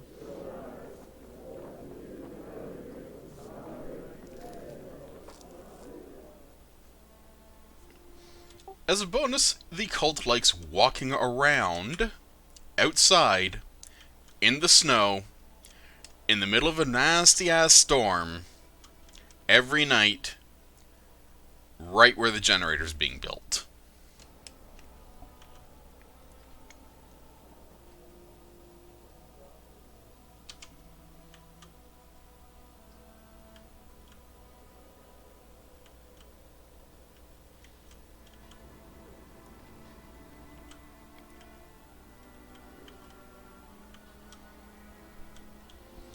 Okay, I have 480 wood and 175 steel. Let's see if I can need to drop another bridge somewhere. Actually, I know I need to drop another bridge somewhere. I'm just undecided on which one to do first.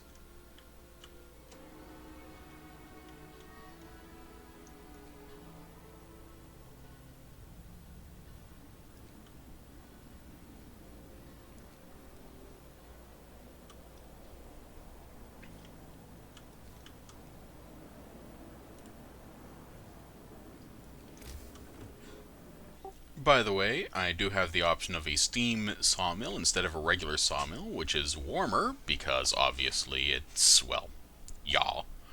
And it's faster, because it goes from 80 wood to 120 wood. I'm actually going to take the time to plant some large resource depots, I think.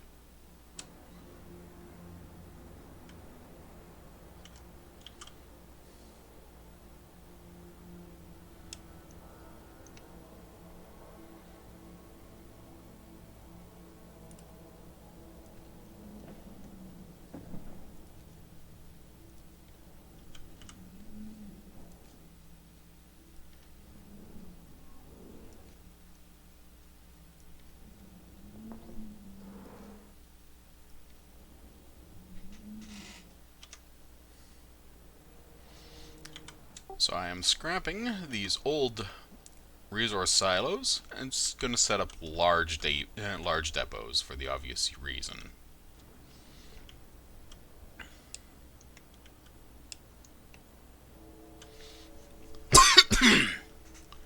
Apologies about that. I do have a lingering cough, despite not being directly affected by the COVID-19 epidemic, and obviously for reasons of safety and security, I have absolutely no plans on gallivanting about anytime soon. I didn't hear you cough. And that's because I have push to talk on Discord, but for the people who are actually watching the stream, push to talk doesn't work because of OBS. Right, I have the stream muted, so I couldn't hear you. And hey, look at this. We went to Lonely Light, let us camp, found no survivors, just bodies lying everywhere. Structural profiles, steel, wood, and coal. Okay, Okay, they died violently, some locked in a struggle. Supplies are intact, light is powered by a wind generator. These people were well prepared, and this is bizarre. So we have cleared out Lonely Light, and in fact have cleared out this entire branch of exploration to approximately what would be the south of the city of New Edinburgh.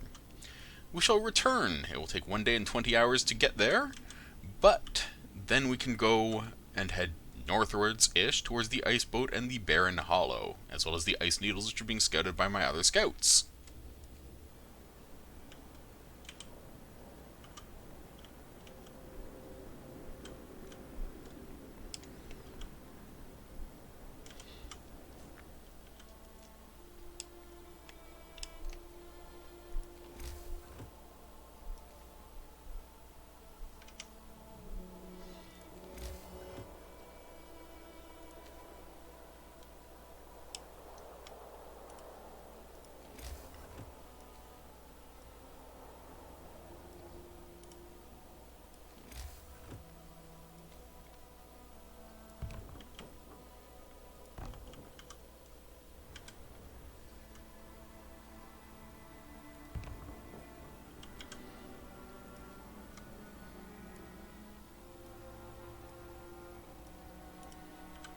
So we've just set up 3 large resource depots at something like 200 wood and 75 steel a pop, but these things are vital for long-term construction. You'll see.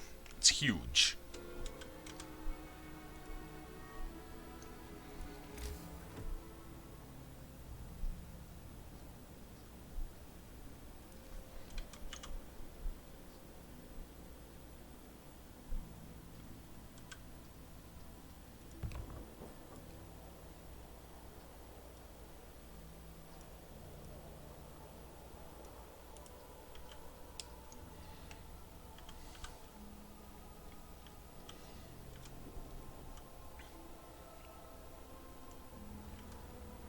Meanwhile, we are working on the Flying Hunter's gear, which is going to be nice, because that will allow our food supply to go from 420 a day to add another 50%, approximately 630 a day.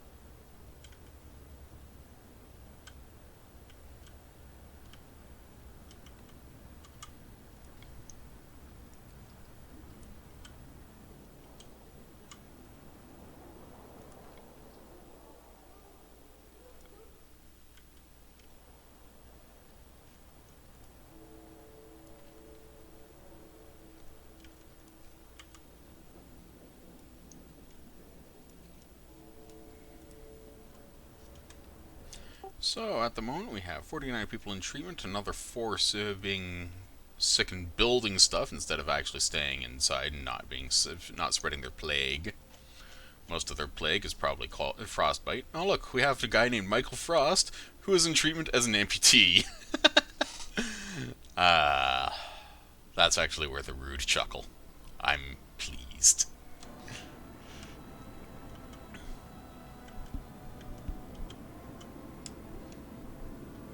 Man, I'm just thinking. I want to buy my favorite pizza soon-ish.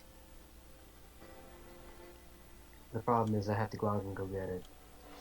Yep. Meanwhile, I mentioned this in Discord the other day, but courtesy of the non-essential services shutdown in my province of Ontario, the Electronic Boutique headquarters, EB Games, their headquarters is in Toronto, they actually called me up and said that because of the shutdown and because I have games on file as being fully paid for, they will send it to my house via courier. That was really nice of them, to be honest. It is, because they also gave me the option of saying, no thank you, I'll wait, which is unprecedented by many systems, because they also said that they would be paying for the shipping and handling themselves. So, all told, it's just a very nice thing for them to do. And over here we have our second steelworks running along, just tootly tootly toot. And I'm very happy to see that, because 130 plus steel is never a bad thing.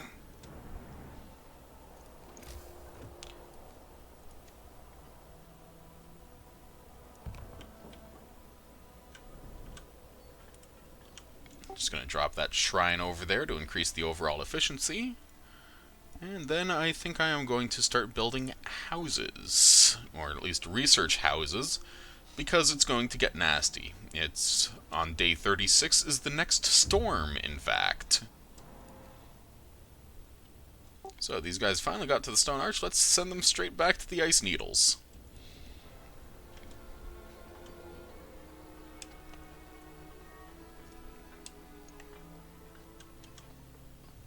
So, as you can see, we got these 3 huge storehouses being put up, and 1 smaller storehouse, because I'm a git. And over here we have a bunch of kids and a shrine being stuck around the steelworks. Because who doesn't like having industrial smelting going on right next to where a bunch of toddlers hang out? Yes, there's a story there. It's called I'm a Jackass. You're entertaining. Well, that's what I said. Jackass. I can be a jackass, trust me. So, this large resource depot. 5,400 coal or 1,800 of any other resource. Well, we need coal, so thump. That'll keep the coal mines happy. That'll keep the wood and steel happy. And this little fucker is food rations, so that'll keep the food happy.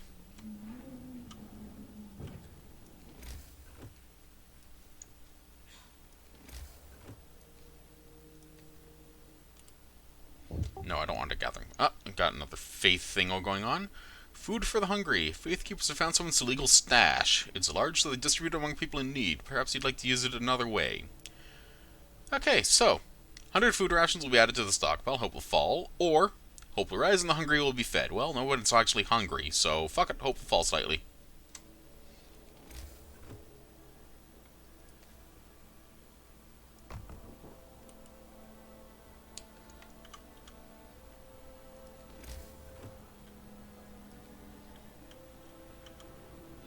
As you can see, I plan on eventually adding more sites for the large resource depots. These things, as you can see, are incredibly massive, but are incredibly useful for the obvious reason they're in. So, in fact, I'm just going to drop 2 over here. 1 next to the coal mine and 1 next to it once the gathering hut's done.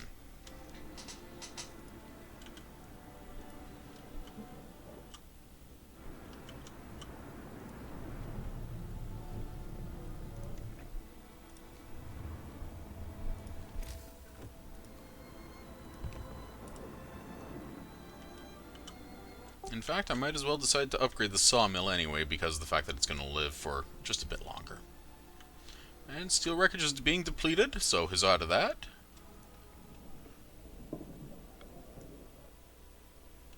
This will clear out pretty much all of this over here, because they're just getting ready to just finish that off, which is nice. And new law time. So... Oh boy. Yep. What? So, we went from be. faith keepers to public penance. Ooh, I don't like the sound of that. To err is human, but those who stray must do public penance to discourage others from the path of evil. Only then can they be forgiven. Public penance is ordered by faith keepers. Each use raises hope, each use lowers discontent. Public penance causes injuries. So, you know, basically beating them with heated iron bars. I really don't like descriptions of people getting hurt. Well, yeah, it's wholly understandable that you don't like descriptions of people being hurt. It's, in many reasons, why a lot of people consider the golden ending in Frostpunk to be not going too far, you know?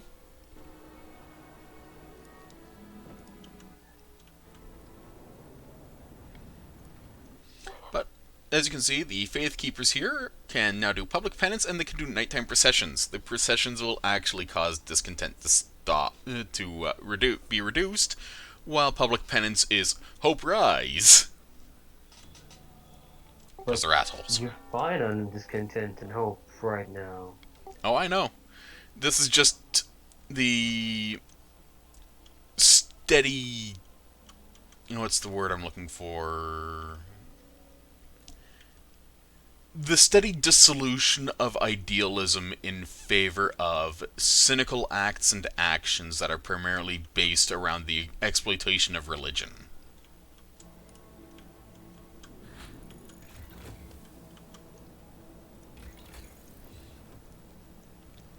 So, I could start building houses, but house redesign.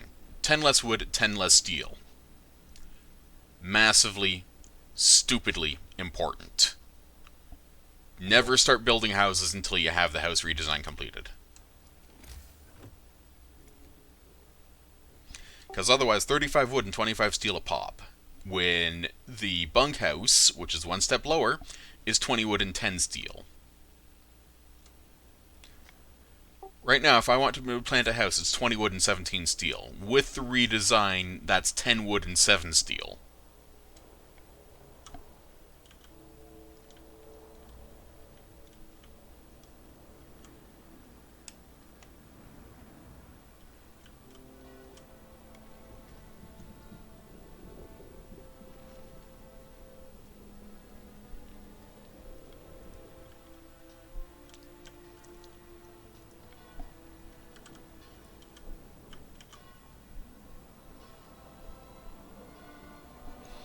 Okay, I just have noticed that toxic gas concentration will rise on day 33.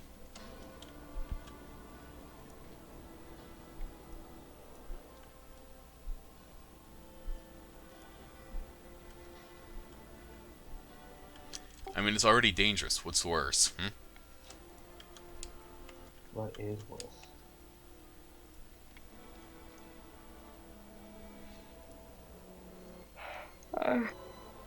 I gotta step away. I gotta remember what my family looks like. I'll be back in a bit. Yep, you have fun. Take care of yourself and all that.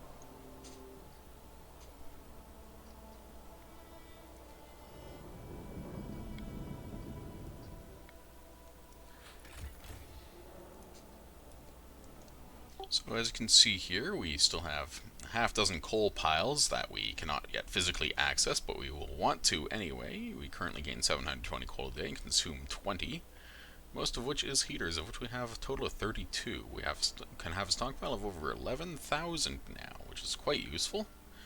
And let's take a look at what else we got. Wood, a gain of 658 a day, most of which is through gathering posts, but the sawmill and wall drill do their fair share. We have current access to all remaining wood crates on the map. They are all going to disappear in short order. Steel-wise, we have access to one piece of steel wreckage and one waiting to be accessed, but the big thing is the two advanced steelworks, because at 218 steel a day, it adds up.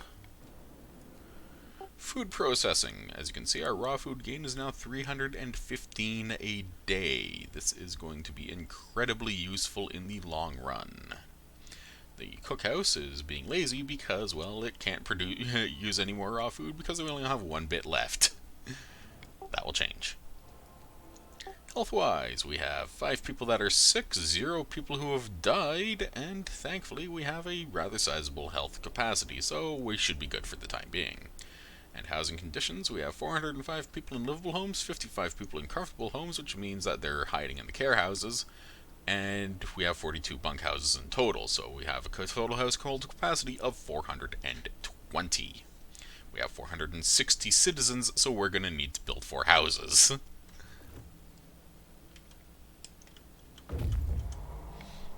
And our scouts have arrived at the Ice Needles, distinct spot in the Frostland, and they found a draughty shelter. This is, well, drafty is another way to describe it. Draughty, drafty, same different thing. Same thing, it's different. Yeah. As my dad would say, same shit, different day. So we have all of 3 spots left on Frostland to explore. I don't think we'll be able to get all of them tonight, sadly. So let us continue and hope. Let us actually turn things up a bit for a little bit. In fact, I am going to do something laborious and possibly stupid. I am going to get people into the finish the pressure valves. So we are going to just hit emergency shift 24 hours straight, and if people complain, they can suck my dick.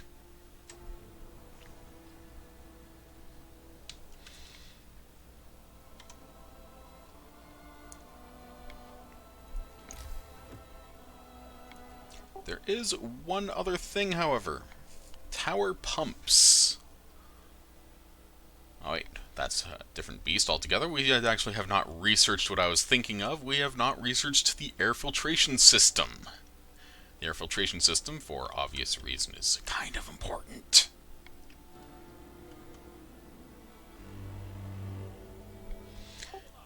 People are slightly cranky because it's cold and it's dangerous working conditions, and medical shifts are being assholes. And I've made an unpopular decision, namely that of the 24-hour stretch. On the bright side, I still only have 1 corpse in the cemetery, so it sucks to be the cemetery. Now here's something interesting and worrisome. The medical post, as you can see, is too cold. Work shift begins. May the Lord save all workers from harm.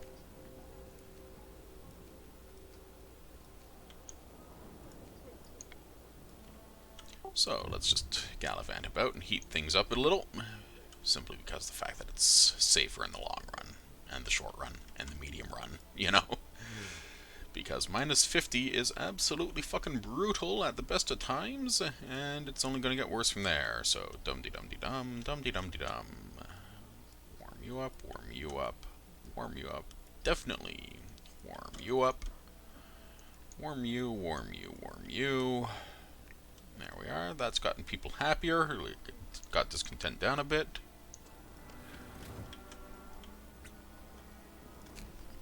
Tip from a believer. Well done. Thank you. Blah blah blah. Let's go into pop into the temple so no wrongdoers are inspired to mend their ways.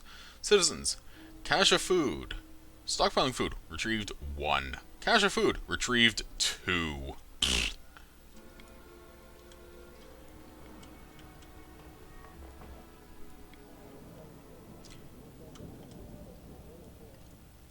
Now these gathering posts are just about done. In fact, quite so. This one will last for a little while longer.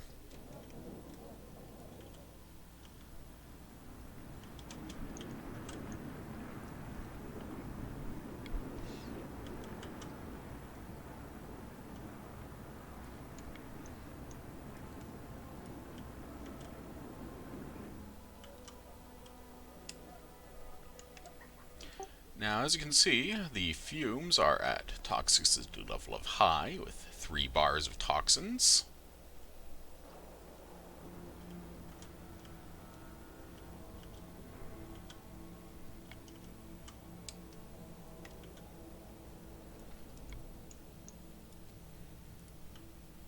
Second gathering post is now depleted. Third gathering post is almost there.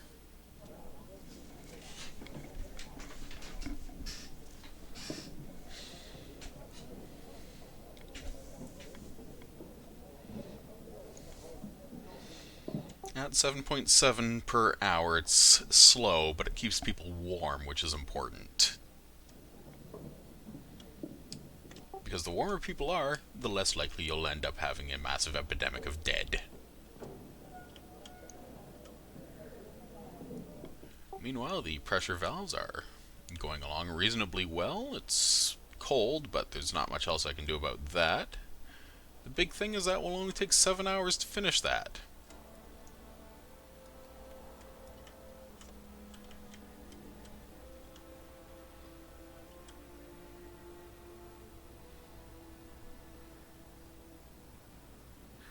And there we go, with the house redesign in place.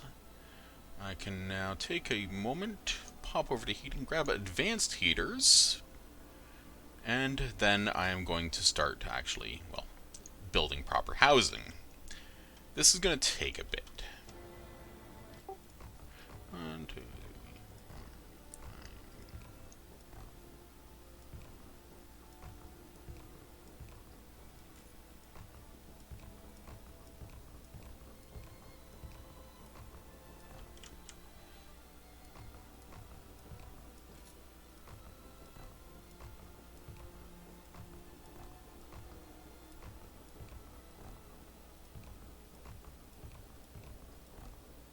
and that's 38 houses being built all at once, just wham!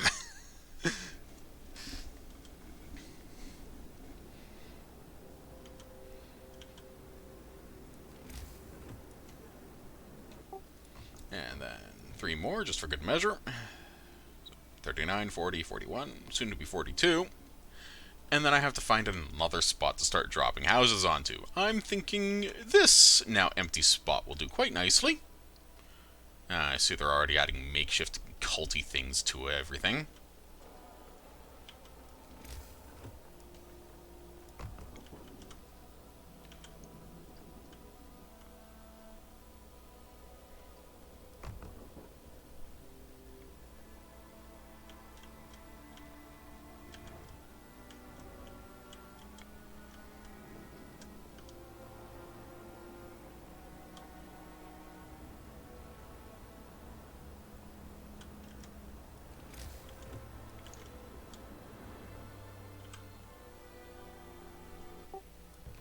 And once more for good measure, I'm just going to create a couple of rows of housing here, I think.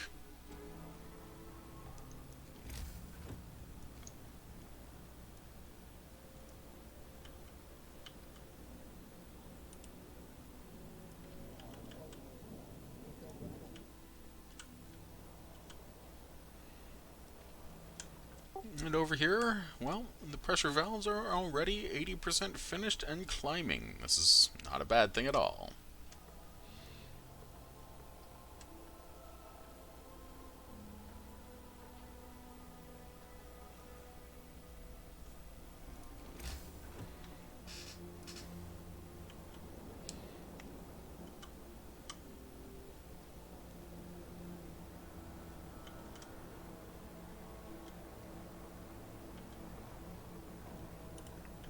And it turns out that I don't have any space left on this ridge, I guess you would say, to just plant a fighting arena near anyone. So they'll have to sit and suck it.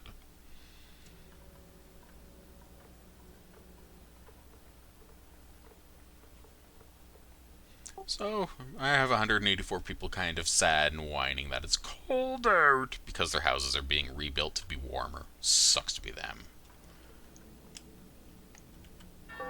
So the house is the most advanced building in the game, and it gives you 3 levels of innate insulation. So it allows you to basically ignore minus 50 or cold or warmer.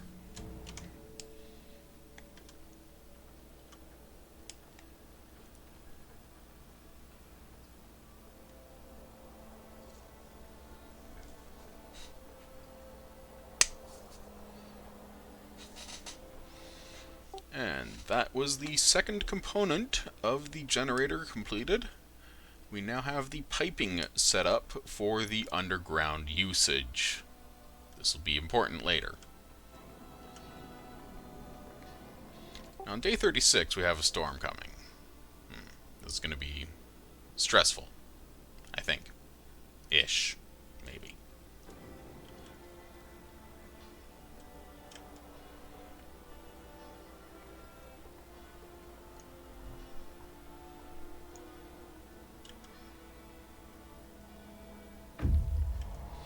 And so Scouts Unit number 2 has come back with 4 structural profiles, 202 wood, 124 raw food, 178 steel, 102 coal, composites, and steam cores.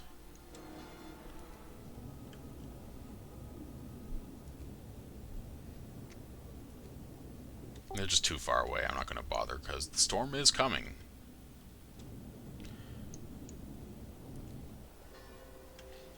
So my scouts can sit at home pouting because they're bored.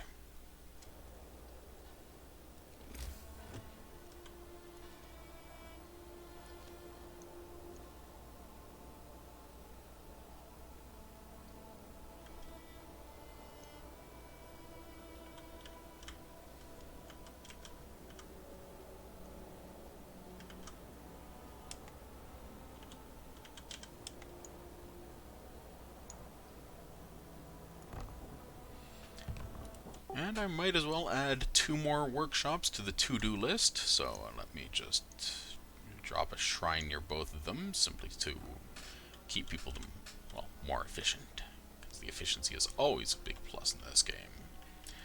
In fact, there is an achievement for her breaking 200% achievement in a single building at any point in time in the game. It's not necessarily required, but at the same time, well, it's kind of nice to brag.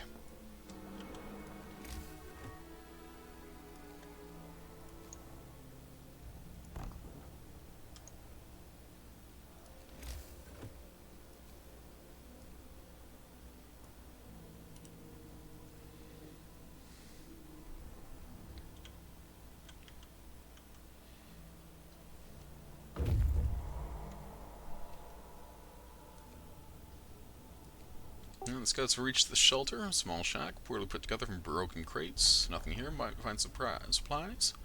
47 wood, 41 raw food, 83 coal, grab it, go for the ruined warehouse, and then, well, run like the dickens. I'm just actually going to push out to the ice boat as well to see if there's anything there. Because while it is day 33, the storm arrives on day 36, so I have a total of 36, well, 24 or 40, okay, 72 hours to actually get everyone back home.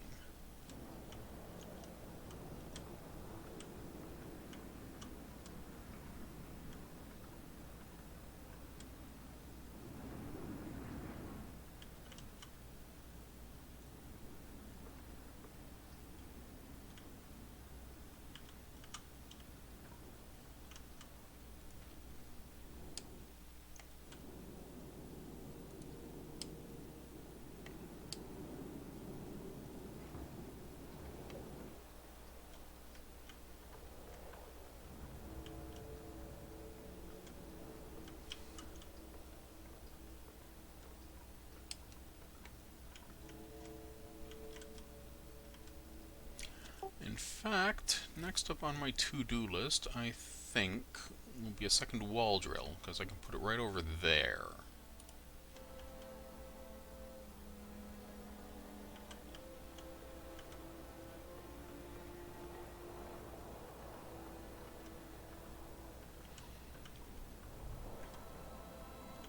And one more amputee. Oh, we're up to 84 amputees now. Well, fuck them. With a 2x4.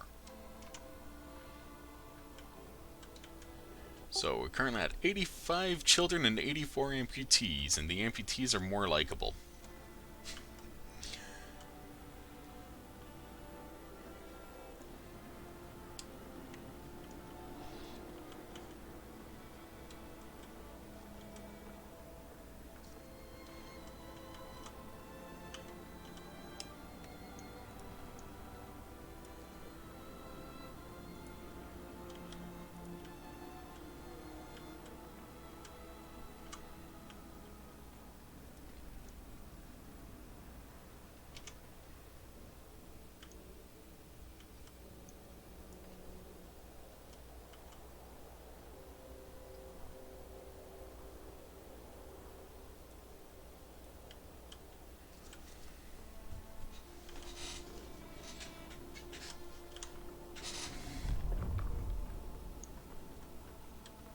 Oh, that was the new law sound. And so, we are going to go for one step away from absolute crazy. Protector of the Truth. The captain will assume title of Protector. He will be the only one who can tell what is right and what is wrong, and so guide our faith. New ability, Captain's Words. Each use reduces discontent. Discontent will rise slightly. And the signing of this law, because it is controversial. Captain's Words. Our faith keepers will knock on every door to spread the word of our captain and make sure it is obeyed.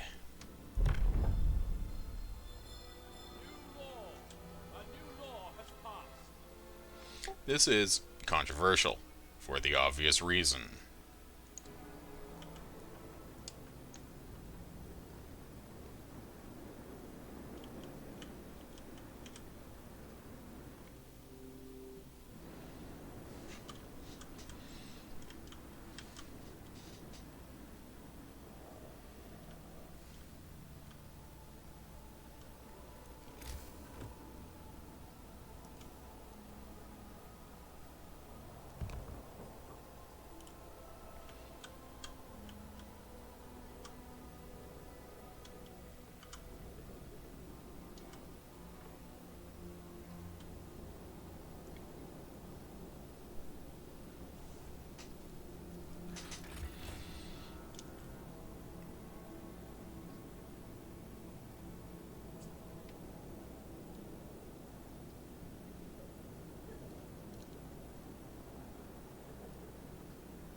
Storm on the horizon. Yep, it's coming.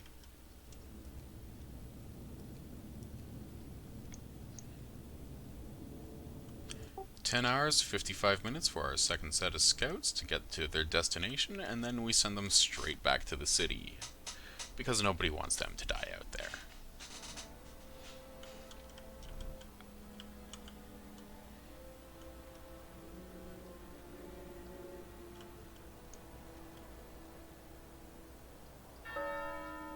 Go to work. Lord be with us as we labor today. And we have done everything we can in regards to heating, which is frankly not much without the generator.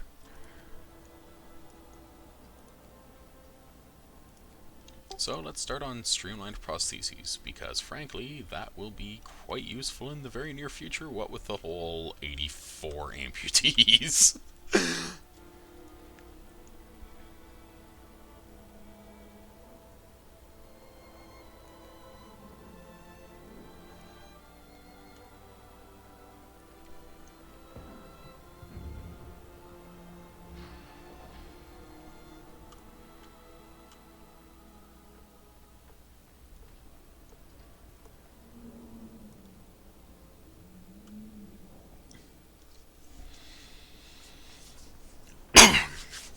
Apologies about the cough. It's been a relatively rough day, I admit. So at the moment I am at minus 50C. Day 35, bump it up by 1 level to minus 40, and then it will drop 3 levels to minus 70, and then go right back up to minus 40 on day 37. Ah, don't you love getting colds?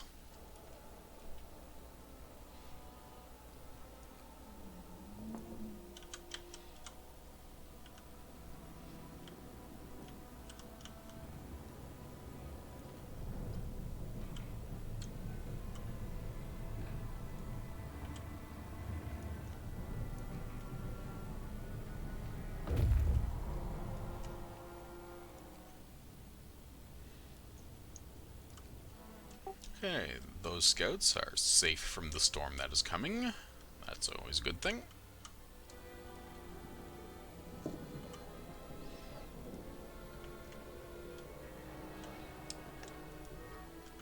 So, originally I was planning on getting more coal. Only 3 days left when we had 2 months earlier. Let me just show you my economy here on my coal management. As you can see, I'm actually losing coal at the moment, most of which is from heaters. So 3 days, 8 hours. All this is because I only have the single steam coal mine going. And as you can see, this is how it's going on projections and all that. In fact, let's fix that a little bit. So you don't need to be that hot. You don't need to be that hot. You don't need to be that hot. Your first aid site. You don't need to be that hot. You don't... Actually, I think you might be too cold to operate at that temperature. You don't.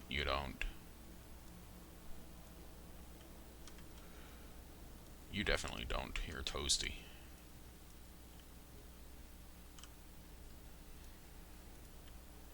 And there we are, that's fine.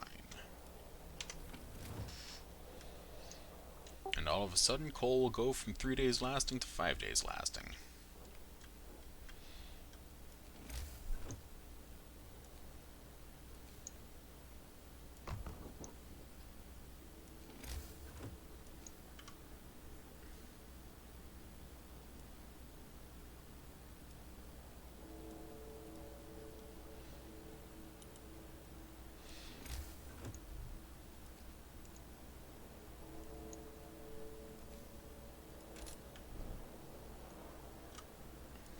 Meanwhile, over here we have about 100 wood to get.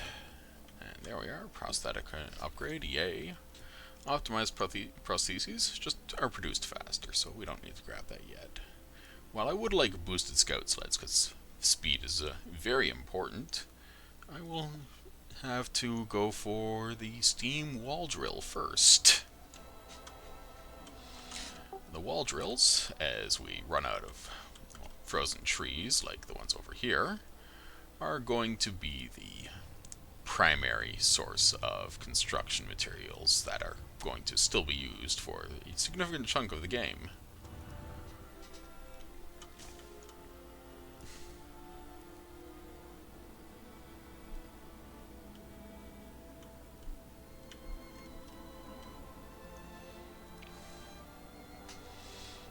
And then eventually we will have to start working on the machine shop and telling it what to do.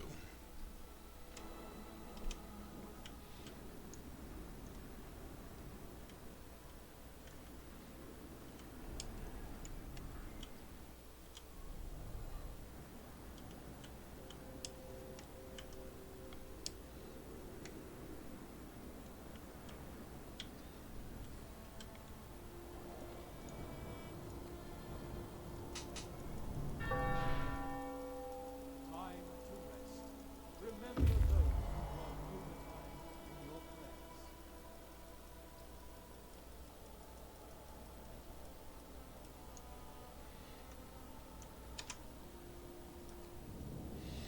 prayers. And ruined warehouse. The other 4 walls are still standing. Small stash of supplies. Wood, food, and composites. Yoink!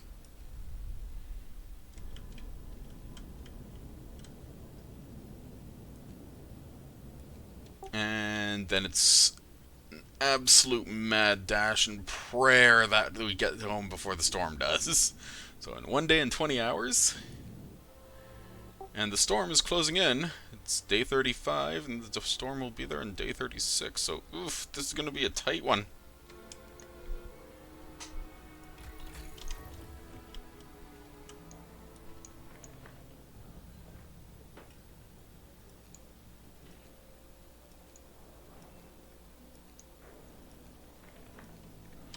So I am going to push my workshops to 24, full speed.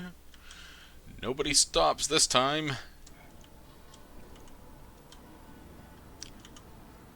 Because I'm going to need them to do something stupid.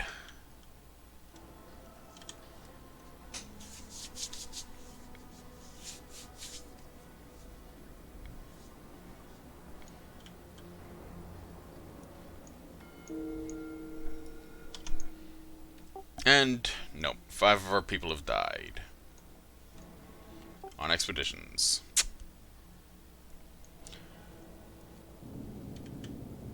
What happened is that I cut it too close.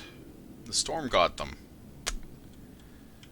So, sucks to be them.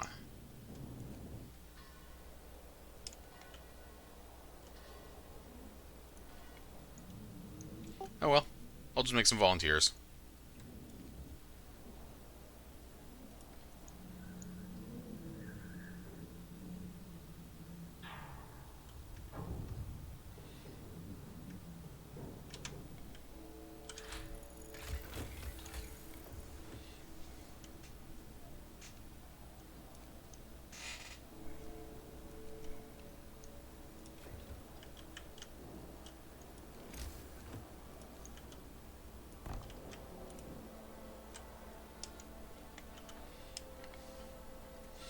Meanwhile, over here, the second steam wall drill site, well, second wall drill site period, is being built.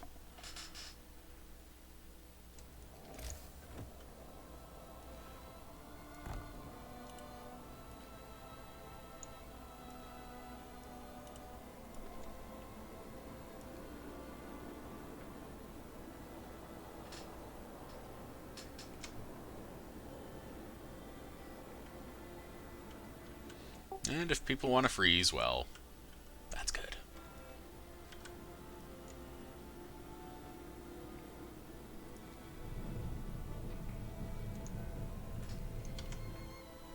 So I have 6 emergency shifts going. People are going to get cranky about this for obvious reason.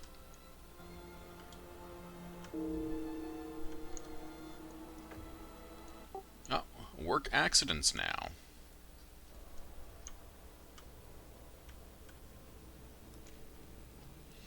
How a work accident in the workshop happens, I have no idea.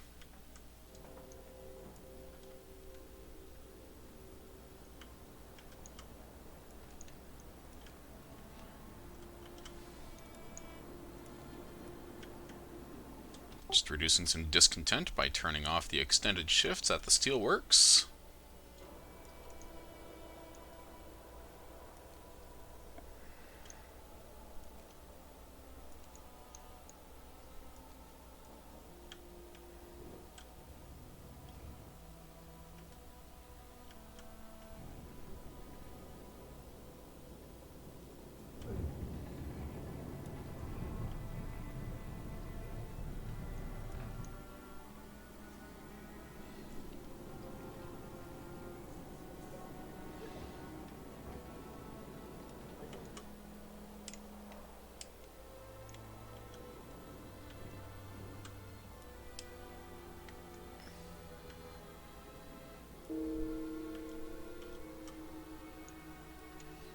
Another engineer died of overwork. Sucks to be them.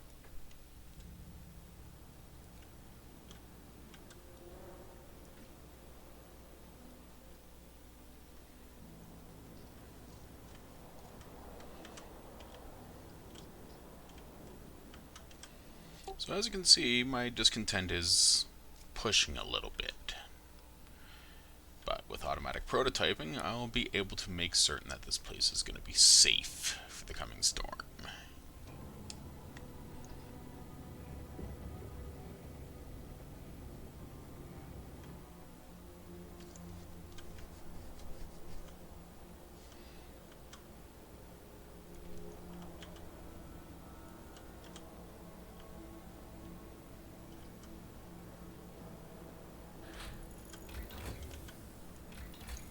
Because, first thing I can do, house insulation. Houses will be warmer. Costs 120 wood and 80 steel, and this is, well, at the same time, when you think about it, all of these chilly buildings will suddenly be comfortable and people will be happy.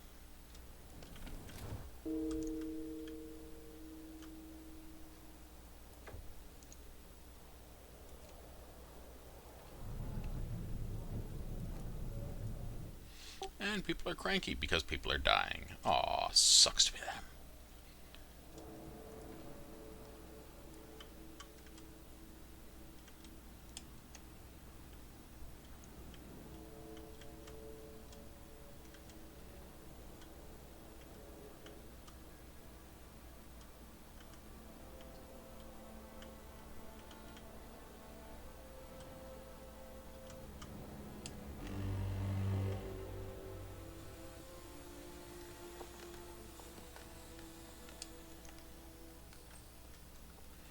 And all of a sudden, because it's no longer fucking freezing outside, people are happier. It's amazing, isn't it?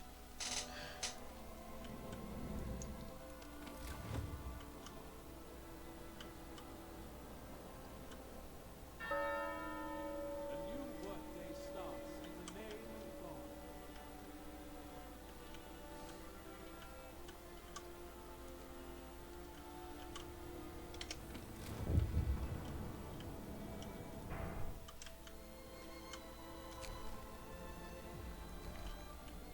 Another tip from a believer saying that someone is being all evil and secretive.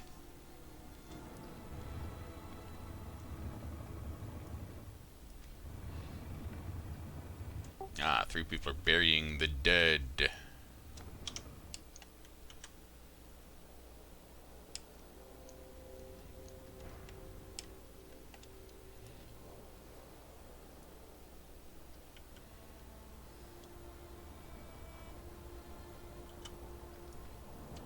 Just as importantly, we're starting to get prostheses being built.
So, as you can probably guess, I'm using this opportunity to clean up the old street here, because it's kind of unsightly.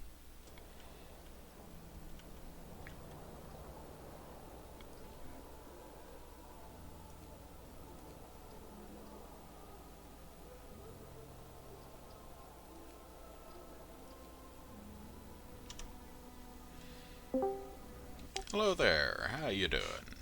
Hey. Staying out of trouble, I hope? Yep.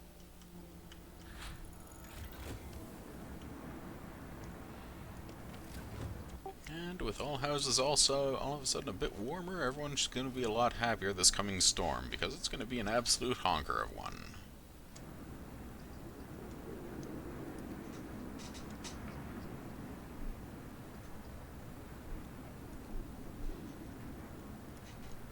However, my first priority is boosted scout sleds, because that killed 5 of my scouts earlier today, so...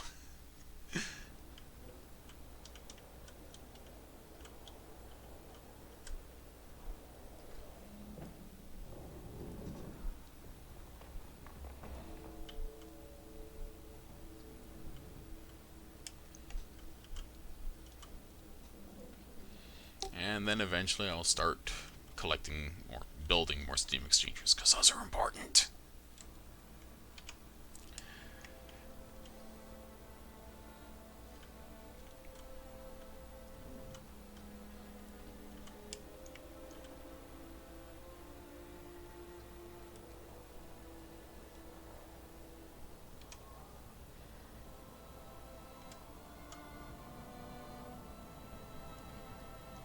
And hey, I'm starting to lose amputees, which is nice, because the more amputees I can lose, the better.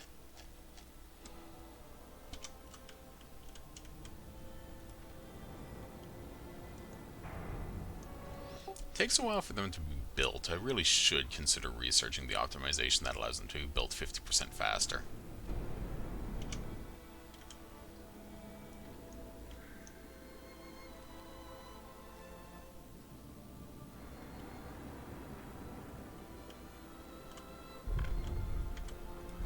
And in the Book of Laws, we are going to hit the final edge of the cultists.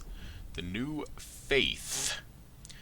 We have to build the generator to sign this law. This is important. With the introduction of the new faith, all who voice doubts will be branded enemies of the faith. Everyone must be devoted to the survival of our cause. All those who do not follow will be swept aside. Hope will never be a problem again. A public execution space will be built. Some heretics will die. Some people will be compelled to fight this law. Some of them will die. This is not a good law by any stretch of the imagination. It's still not as bad as the one law I have not picked from adaptation: voluntold prostitution. Of the Vestal Virgins and stuff like that.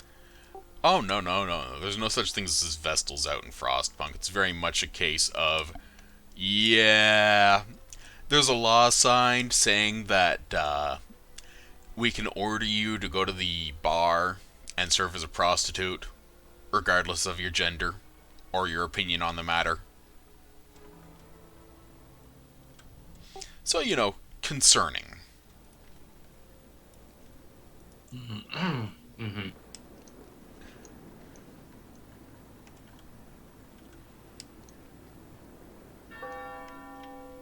day's labor is done. Oh, as a side note, Grim Dawn is on sale again. Again, well, I have Grim Dawn and all of the expansion packs and DLC. I greatly enjoy it, but it frustrates me to no end, because, Oh, frankly, yeah. some of it can be an absolute pain in the dick. Tell me about it. Ah, well, I enjoy it anyway, so. C'est la vie, such is life, such as it is. So one nice small detail about Frostpunk here is that when you have buildings that are side by side of the same type, and not separated by a street like these houses here, you'll see walkways interconnecting the buildings. Compare Or compare this house. scaffolding. Kind of. They're covered walkways and such. Compare this house on the one side of the road, which is alone all by itself and kind of sad, and getting snowed on pretty heavily, to these 5 houses, which have, well, you see me highlighting the house itself as the various icon pops up, but it has these little walkways and shelters in between that allow people to go from house to house to house, neighborly like. So that's a neat little feature that the developers did not need to put in, but they put it in anyway. So I appreciate that. How are you liking endless mode? I've enjoyed endless mode for quite some time. It's kind of chill in a relaxing sort of way, if you will pardon the horrible pun. Mm-hmm. Yeah, some people died of overwork. Sucks to be them. Well, it's better than dying of, freezing to death, but... Don't worry, that'll happen shortly. The storm is coming. Okay, just gonna turn all these heaters on. Not because I have to right now, but because I will need to for the following day, and cause, well, it's just gonna cause less pain in the short term for me to get it done around the corner, so to speak. Mm-hmm. So, as is traditional, when the storm ends on day 37, I will be ending the stream. And for now, it's just a matter of twiddling my thumbs and waiting for a bit while things get built up and built down, or sideways as the case may be. We have 10 people, 10, 11-ish people being sick, mostly because of this little mess here, where they're harvesting steam cores from a transport. And I'm not going to stop that because I'm a bastard. So the game ends at, day 37, or... Oh, no, stream no. is ending? The stream is ending. The game, because this is endless mode, the game does not end until you want it to end. Mm. My only concern is that I only have a single coal mine. Thankfully, I know where to get more.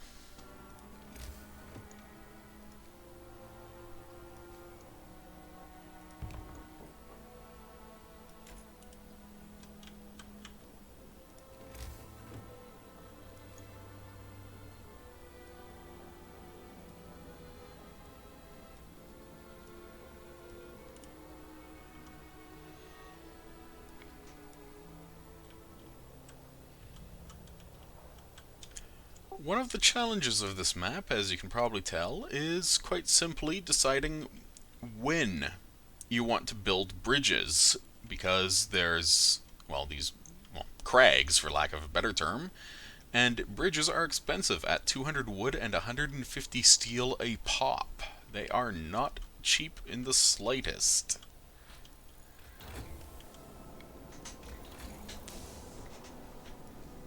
And wood being relatively scarce, I think that would be more expensive too, right? Yeah, the relative scarcity is a factor. It's generally considered a large factor by some people, not so much for me because I'm a cheeky bastard and I do my own thing in most ways. Now, this Mm-hmm. Healthcare Installation 2 is one of the most important upgrades you can get in the game because if healthcare buildings get too cold, they can no longer function. I currently have tier 3 heaters going on in all of my healthcare buildings because the storm is going to drop them down to bloody freezing if I don't do so. Mm-hmm. The Healthcare Installation 2 also helps. Infirmary checklists makes people feel faster, infirmary mechanization means less people needed, and then there's generator construction, which I've only done optimized materials and protected structures on for the profiles manufacturer, and I just have the machine shop. I need to get redesigned templates before I go any further with the machine shop. This is important because redesigned templates makes it less expensive. I also assume that the insulated building also prevents frostbite and prevents more amputations, I guess. Essentially, yes. You really have two options when it comes to medical treatment in this game. Where in the first option is palliative care, where if a person is too badly sick or injured because of frostbite, you just toss them into a bed in a care house and let them basically sit and stew until you can get advanced medicine at them, which means an infirmary. Anyway, at the moment, I am going to actually start research on the advanced coal mine because it's going to be needed. The other option for healthcare, because the infirmary is researchable, and obviously I have the research going here, and the storm's here, fuck. But the infirmary is steam heated, so the sick are treated faster than medical posts, and the gravely ill can be treated safely. That's the important thing, the gravely ill part. Because if someone is gravely ill, their only option is to sit and wait until you have an infirmary, or endure radical treatment in a medical tent, like sorry about that, a medical post actually. And medical posts are a basic medical station, so it treats common ailments, but it cannot treat advanced ailments, like, say, having your arm frozen. You know? Anyway, the storm is currently going on. It is currently minus 70 degrees, and as a result, all of my food supply buildings are currently disabled. I have people wandering outside in the cold at fuck off o'clock in the morning to build a bridge. Don't you love AI in this game? Now the factory here is looking a bit chilly, so let's fix that. And the Faith Keepers as well.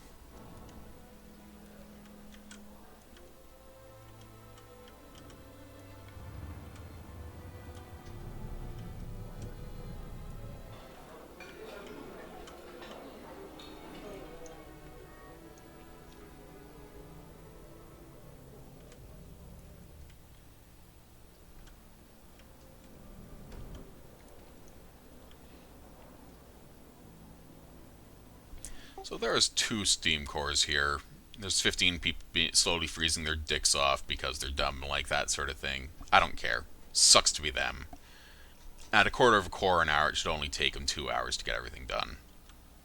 Well, 1 hour now.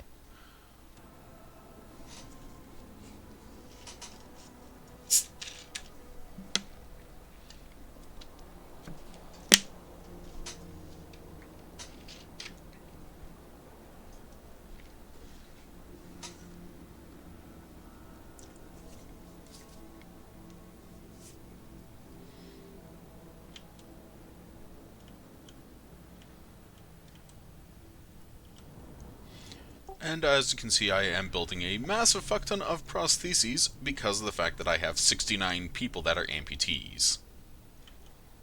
Make that 70. God damn it. Yep, severe frostbite, citizen had to have a limb amputated. Oh look, it was over here at the destroyed transport.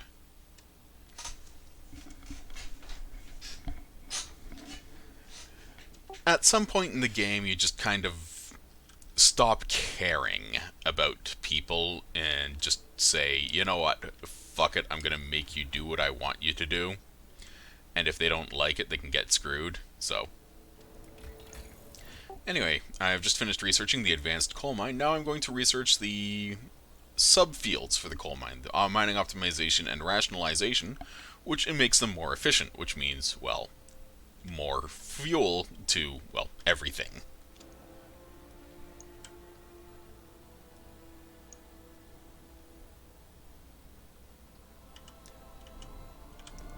One thing I do like about this is that you can see thin streamers of ice coalescing from the air itself, because it's so bloody cold that at minus 70 you start getting carbon dioxide precipitating into dry ice out of thin air, you know?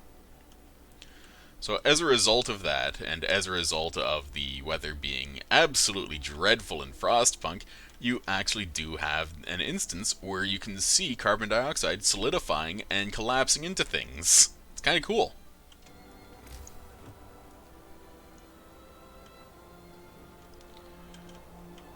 So, the advanced coal mine, which is absolutely a requirement for basically, well, everything late game, 900 coal per standard workday, which is about 8 hours if I recall correctly. No, 10 hours, so you're looking at 90 coal an hour.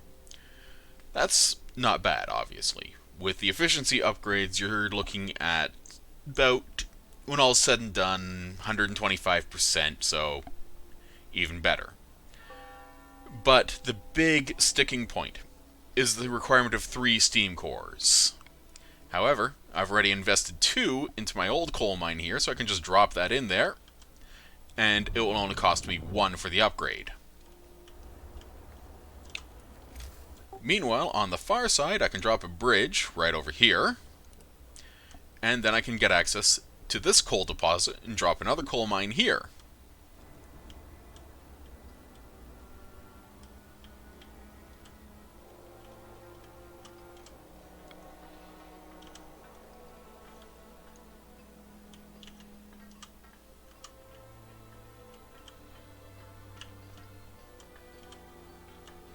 My coal will last me for 3 days, but the storm's almost over, really, because it's already in the late afternoon, early evening. Early storms will absolutely stomp a mud hole in you. These later storms, however, when you've built up enough to basically have the city laugh off anything short of nuclear winter, is very much just a stat check, and that's okay. I have to wonder, are the resources fixed or unlimited? They are unlimited. So, for example, my advanced coal mine, which I just finished upgrading, as you can see here, it produces a potential of 108 coal per hour at the moment because its normal efficiency is boosted a bit, so it's 120% efficient. But the icon above the coal symbol there is the infinity icon, so I have an infinite supply of coal from this site. Okay, that makes sense. Which brings a challenge because you want to get to the infinite sites pretty quickly. Relatively so, but it's also a matter of it being a production bottleneck. So, for example, I have the advanced steelworks here sitting on an iron vein. At 15.6 steel an hour, that was my biggest constraint for the longest time until I could build 2 bridges at a total of 300 steel and another steelworks over here on this steel vein. Well, iron vein, you know? So it's very much a matter of rationing what you can and trying to partly push through the hard bits, but also rationing your materials and supplies as best you possibly can within the limitations of the gameplay. Mm-hmm.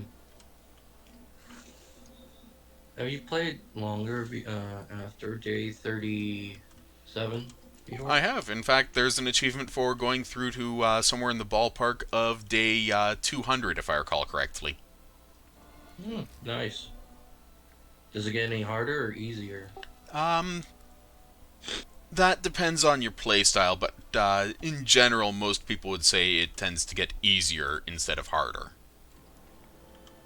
Well, that makes sense with the infinite Resources, the resource deposits, and the And of course, the long-term and research, which has rendered my buildings, well, not quite impervious to cold, because they are cold, but they're a lot warmer than they were. Like the previous storm, when I suddenly had 55 people end up amputees, and just made me go pause and go, wait, what?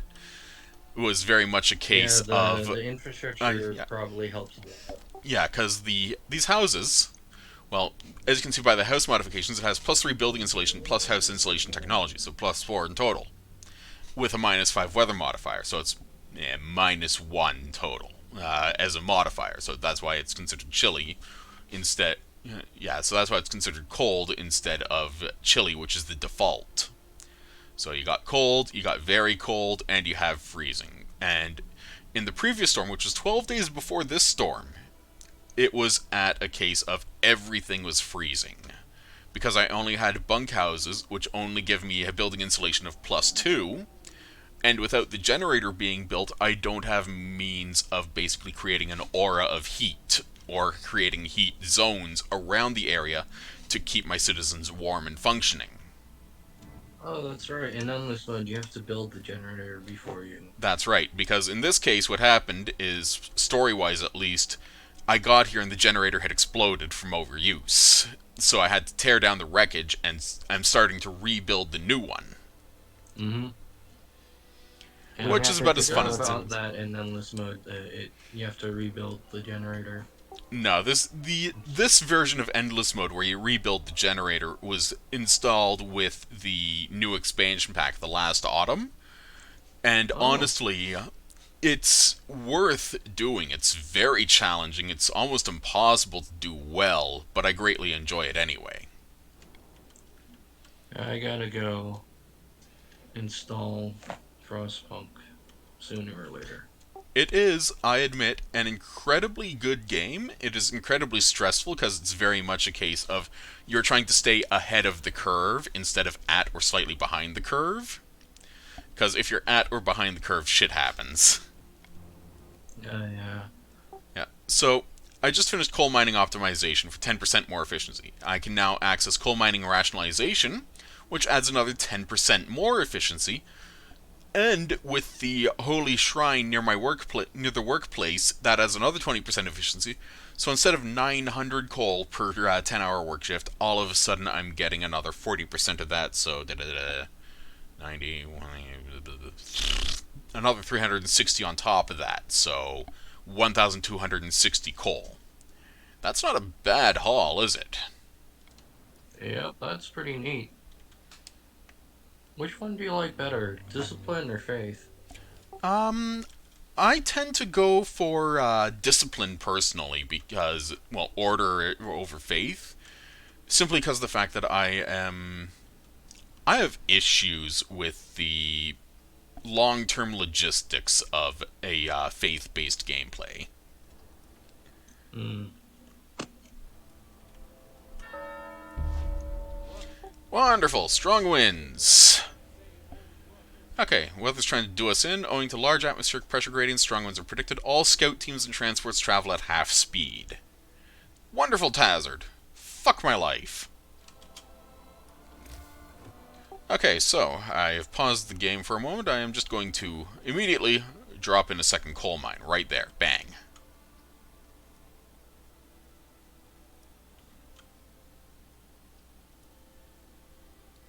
Drop a street on each end, like so. That looks good, that looks good. Can't do much about that. Second thing to do is... Well, okay, I don't have enough steel to do the second thing I wanted to do, so that can wait and spin for a bit. Second thing to do, actually, is drop a shrine here, right next to the bloody thing, because that will increase its overall efficiency by 20%. Let's see. Food supply, I am good on. Food rations, I am good on. Steel, I am not good on. Wood, I am good on. Coal, I am good on.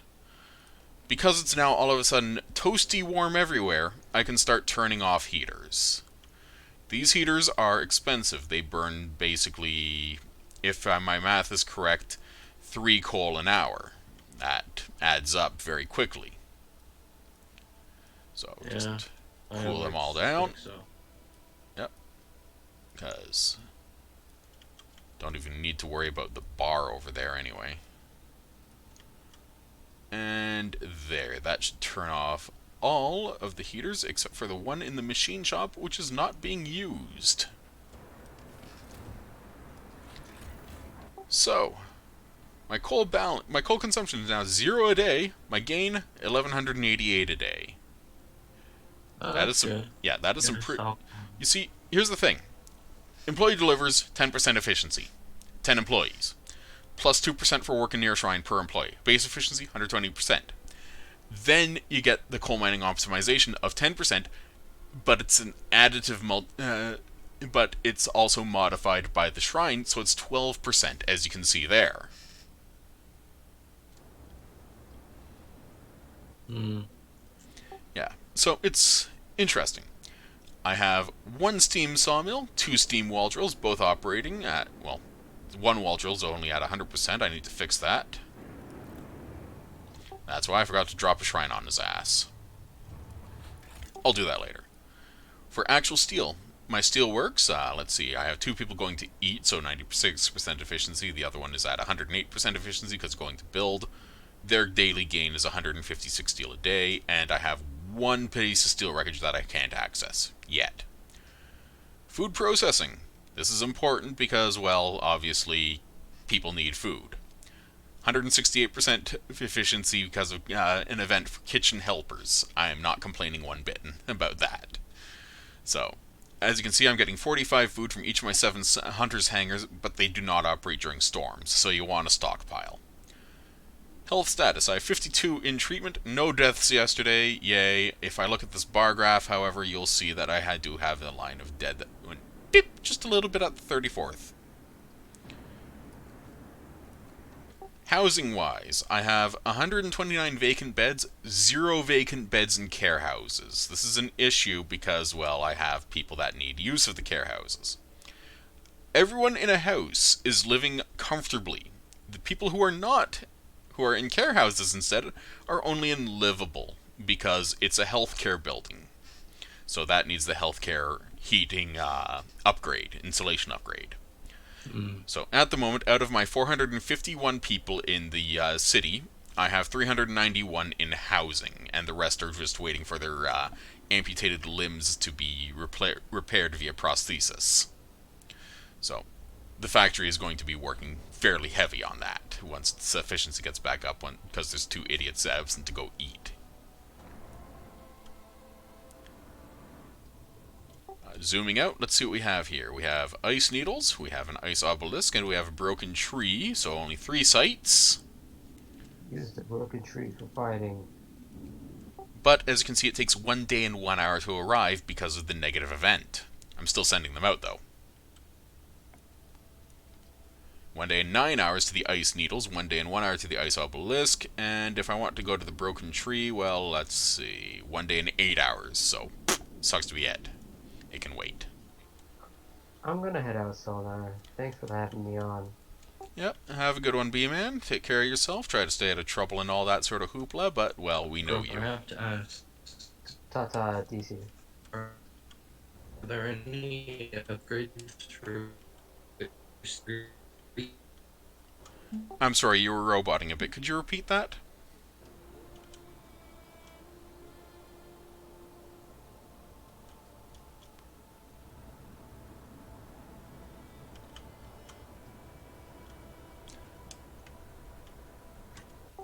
You still there? Hello?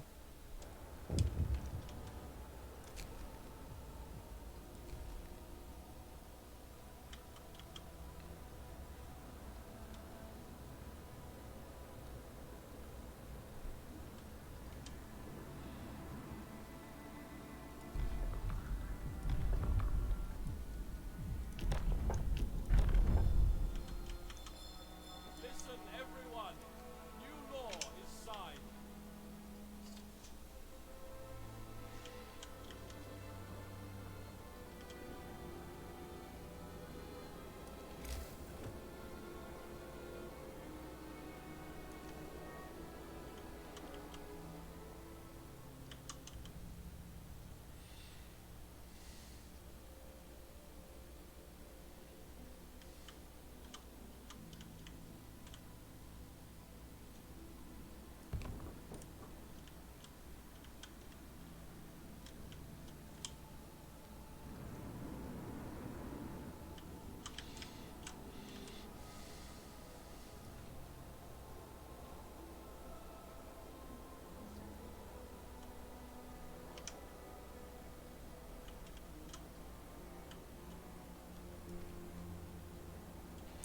So, anyway, as you guys probably surmised, due to shenanigans and calumny and all that sort of stuff, I am actually just going to wait for the steam cores here to be collected as my army of road builders finishes building this road up to my newest addition, the second mine. Steam cores, by the way, are interesting components because they cannot be built by any part of the city. You have to collect them or scavenge them from various ruins. This can be an absolute pain in the dick for obvious reasons, but at the same time, when push comes to shove, they are incredibly essential because they are used in damn near every piece of advanced technology in this game.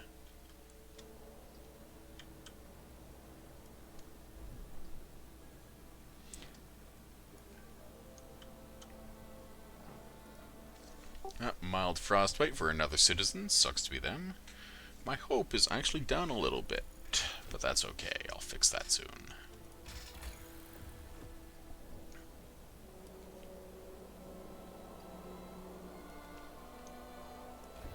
Meanwhile, optimized prostheses are on the way because, well, it's kind of important to have things being built relatively quickly as well as efficiently.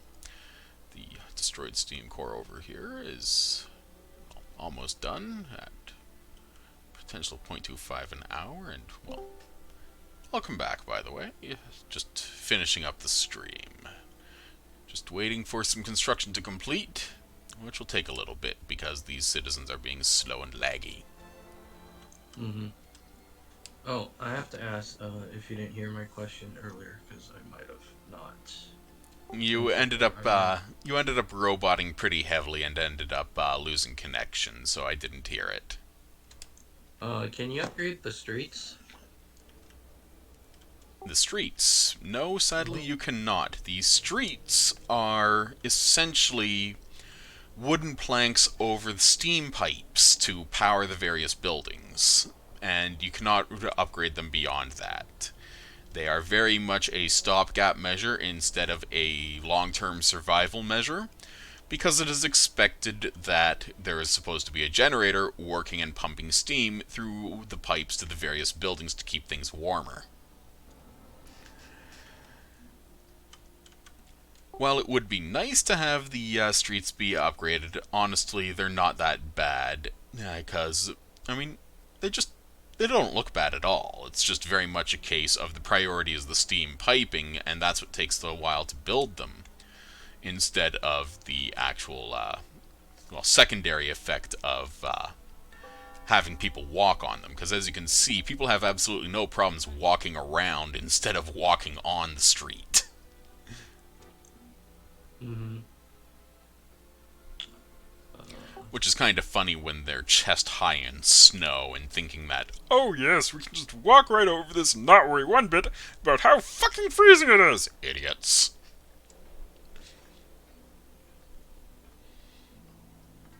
So I have 5 people in palliative care at the moment, which means that they are sick but not amputees.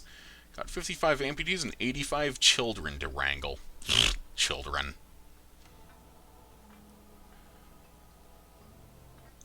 Mm. Yeah, I was, for some reason, I was kind of thinking if they were able to have, like, a covering to make it more insulated, that'd be nice. But... It would be nice, but for the most part, people who are going to build or something like that, their health defaults to just chilly instead of cold or freezing. Because if you look carefully at someone, let's see if I can find someone here. Here. So, if you look very carefully, you'll see that glowing bit on their chest as they're walking by. That is a part of their survival gear, and it's essentially a small steam engine designed to just pump heat through their clothing in order to keep them warm while they're out and about. It's one of the things that Frostpunk has, but doesn't really explain. So it's kind of frustrating in that regard because it's not explained well. Can you upgrade those or no? I was No, wondering if you sadly. can. I wish I could, but I can't. That'd be cool if they started getting upgrades to their work kit, like, but I think, you know. Yeah, it's one of those things where in a game that's built around longer term survival, because normally the campaign of Frostpunk ends at day 45, you know? Mm-hmm.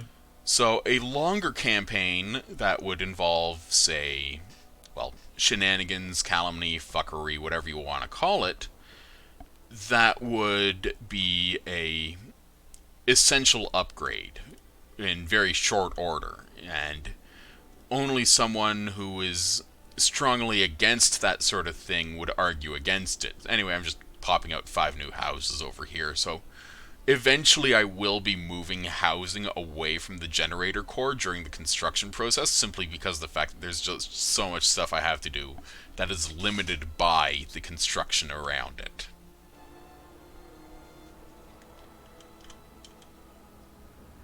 Anyway, that is all for today's stream of Frostpunk. I'm glad you guys decided to show up and chat with me and asked pertinent questions that you didn't have to, but it's always nice to answer. And I want to say thank you again to all of my guests who decided to pop in to the stream chat as well, because I know there's at least one person who did. Take care of yourselves. I hope you all have a good evening, and I hope to see you again soon, because I plan on streaming more of this, and hopefully I'll stream more of it more often than I have. So again, thank you very much. Take care of yourselves, and have a good evening. Mm-hmm. Oh, CombiCon came in.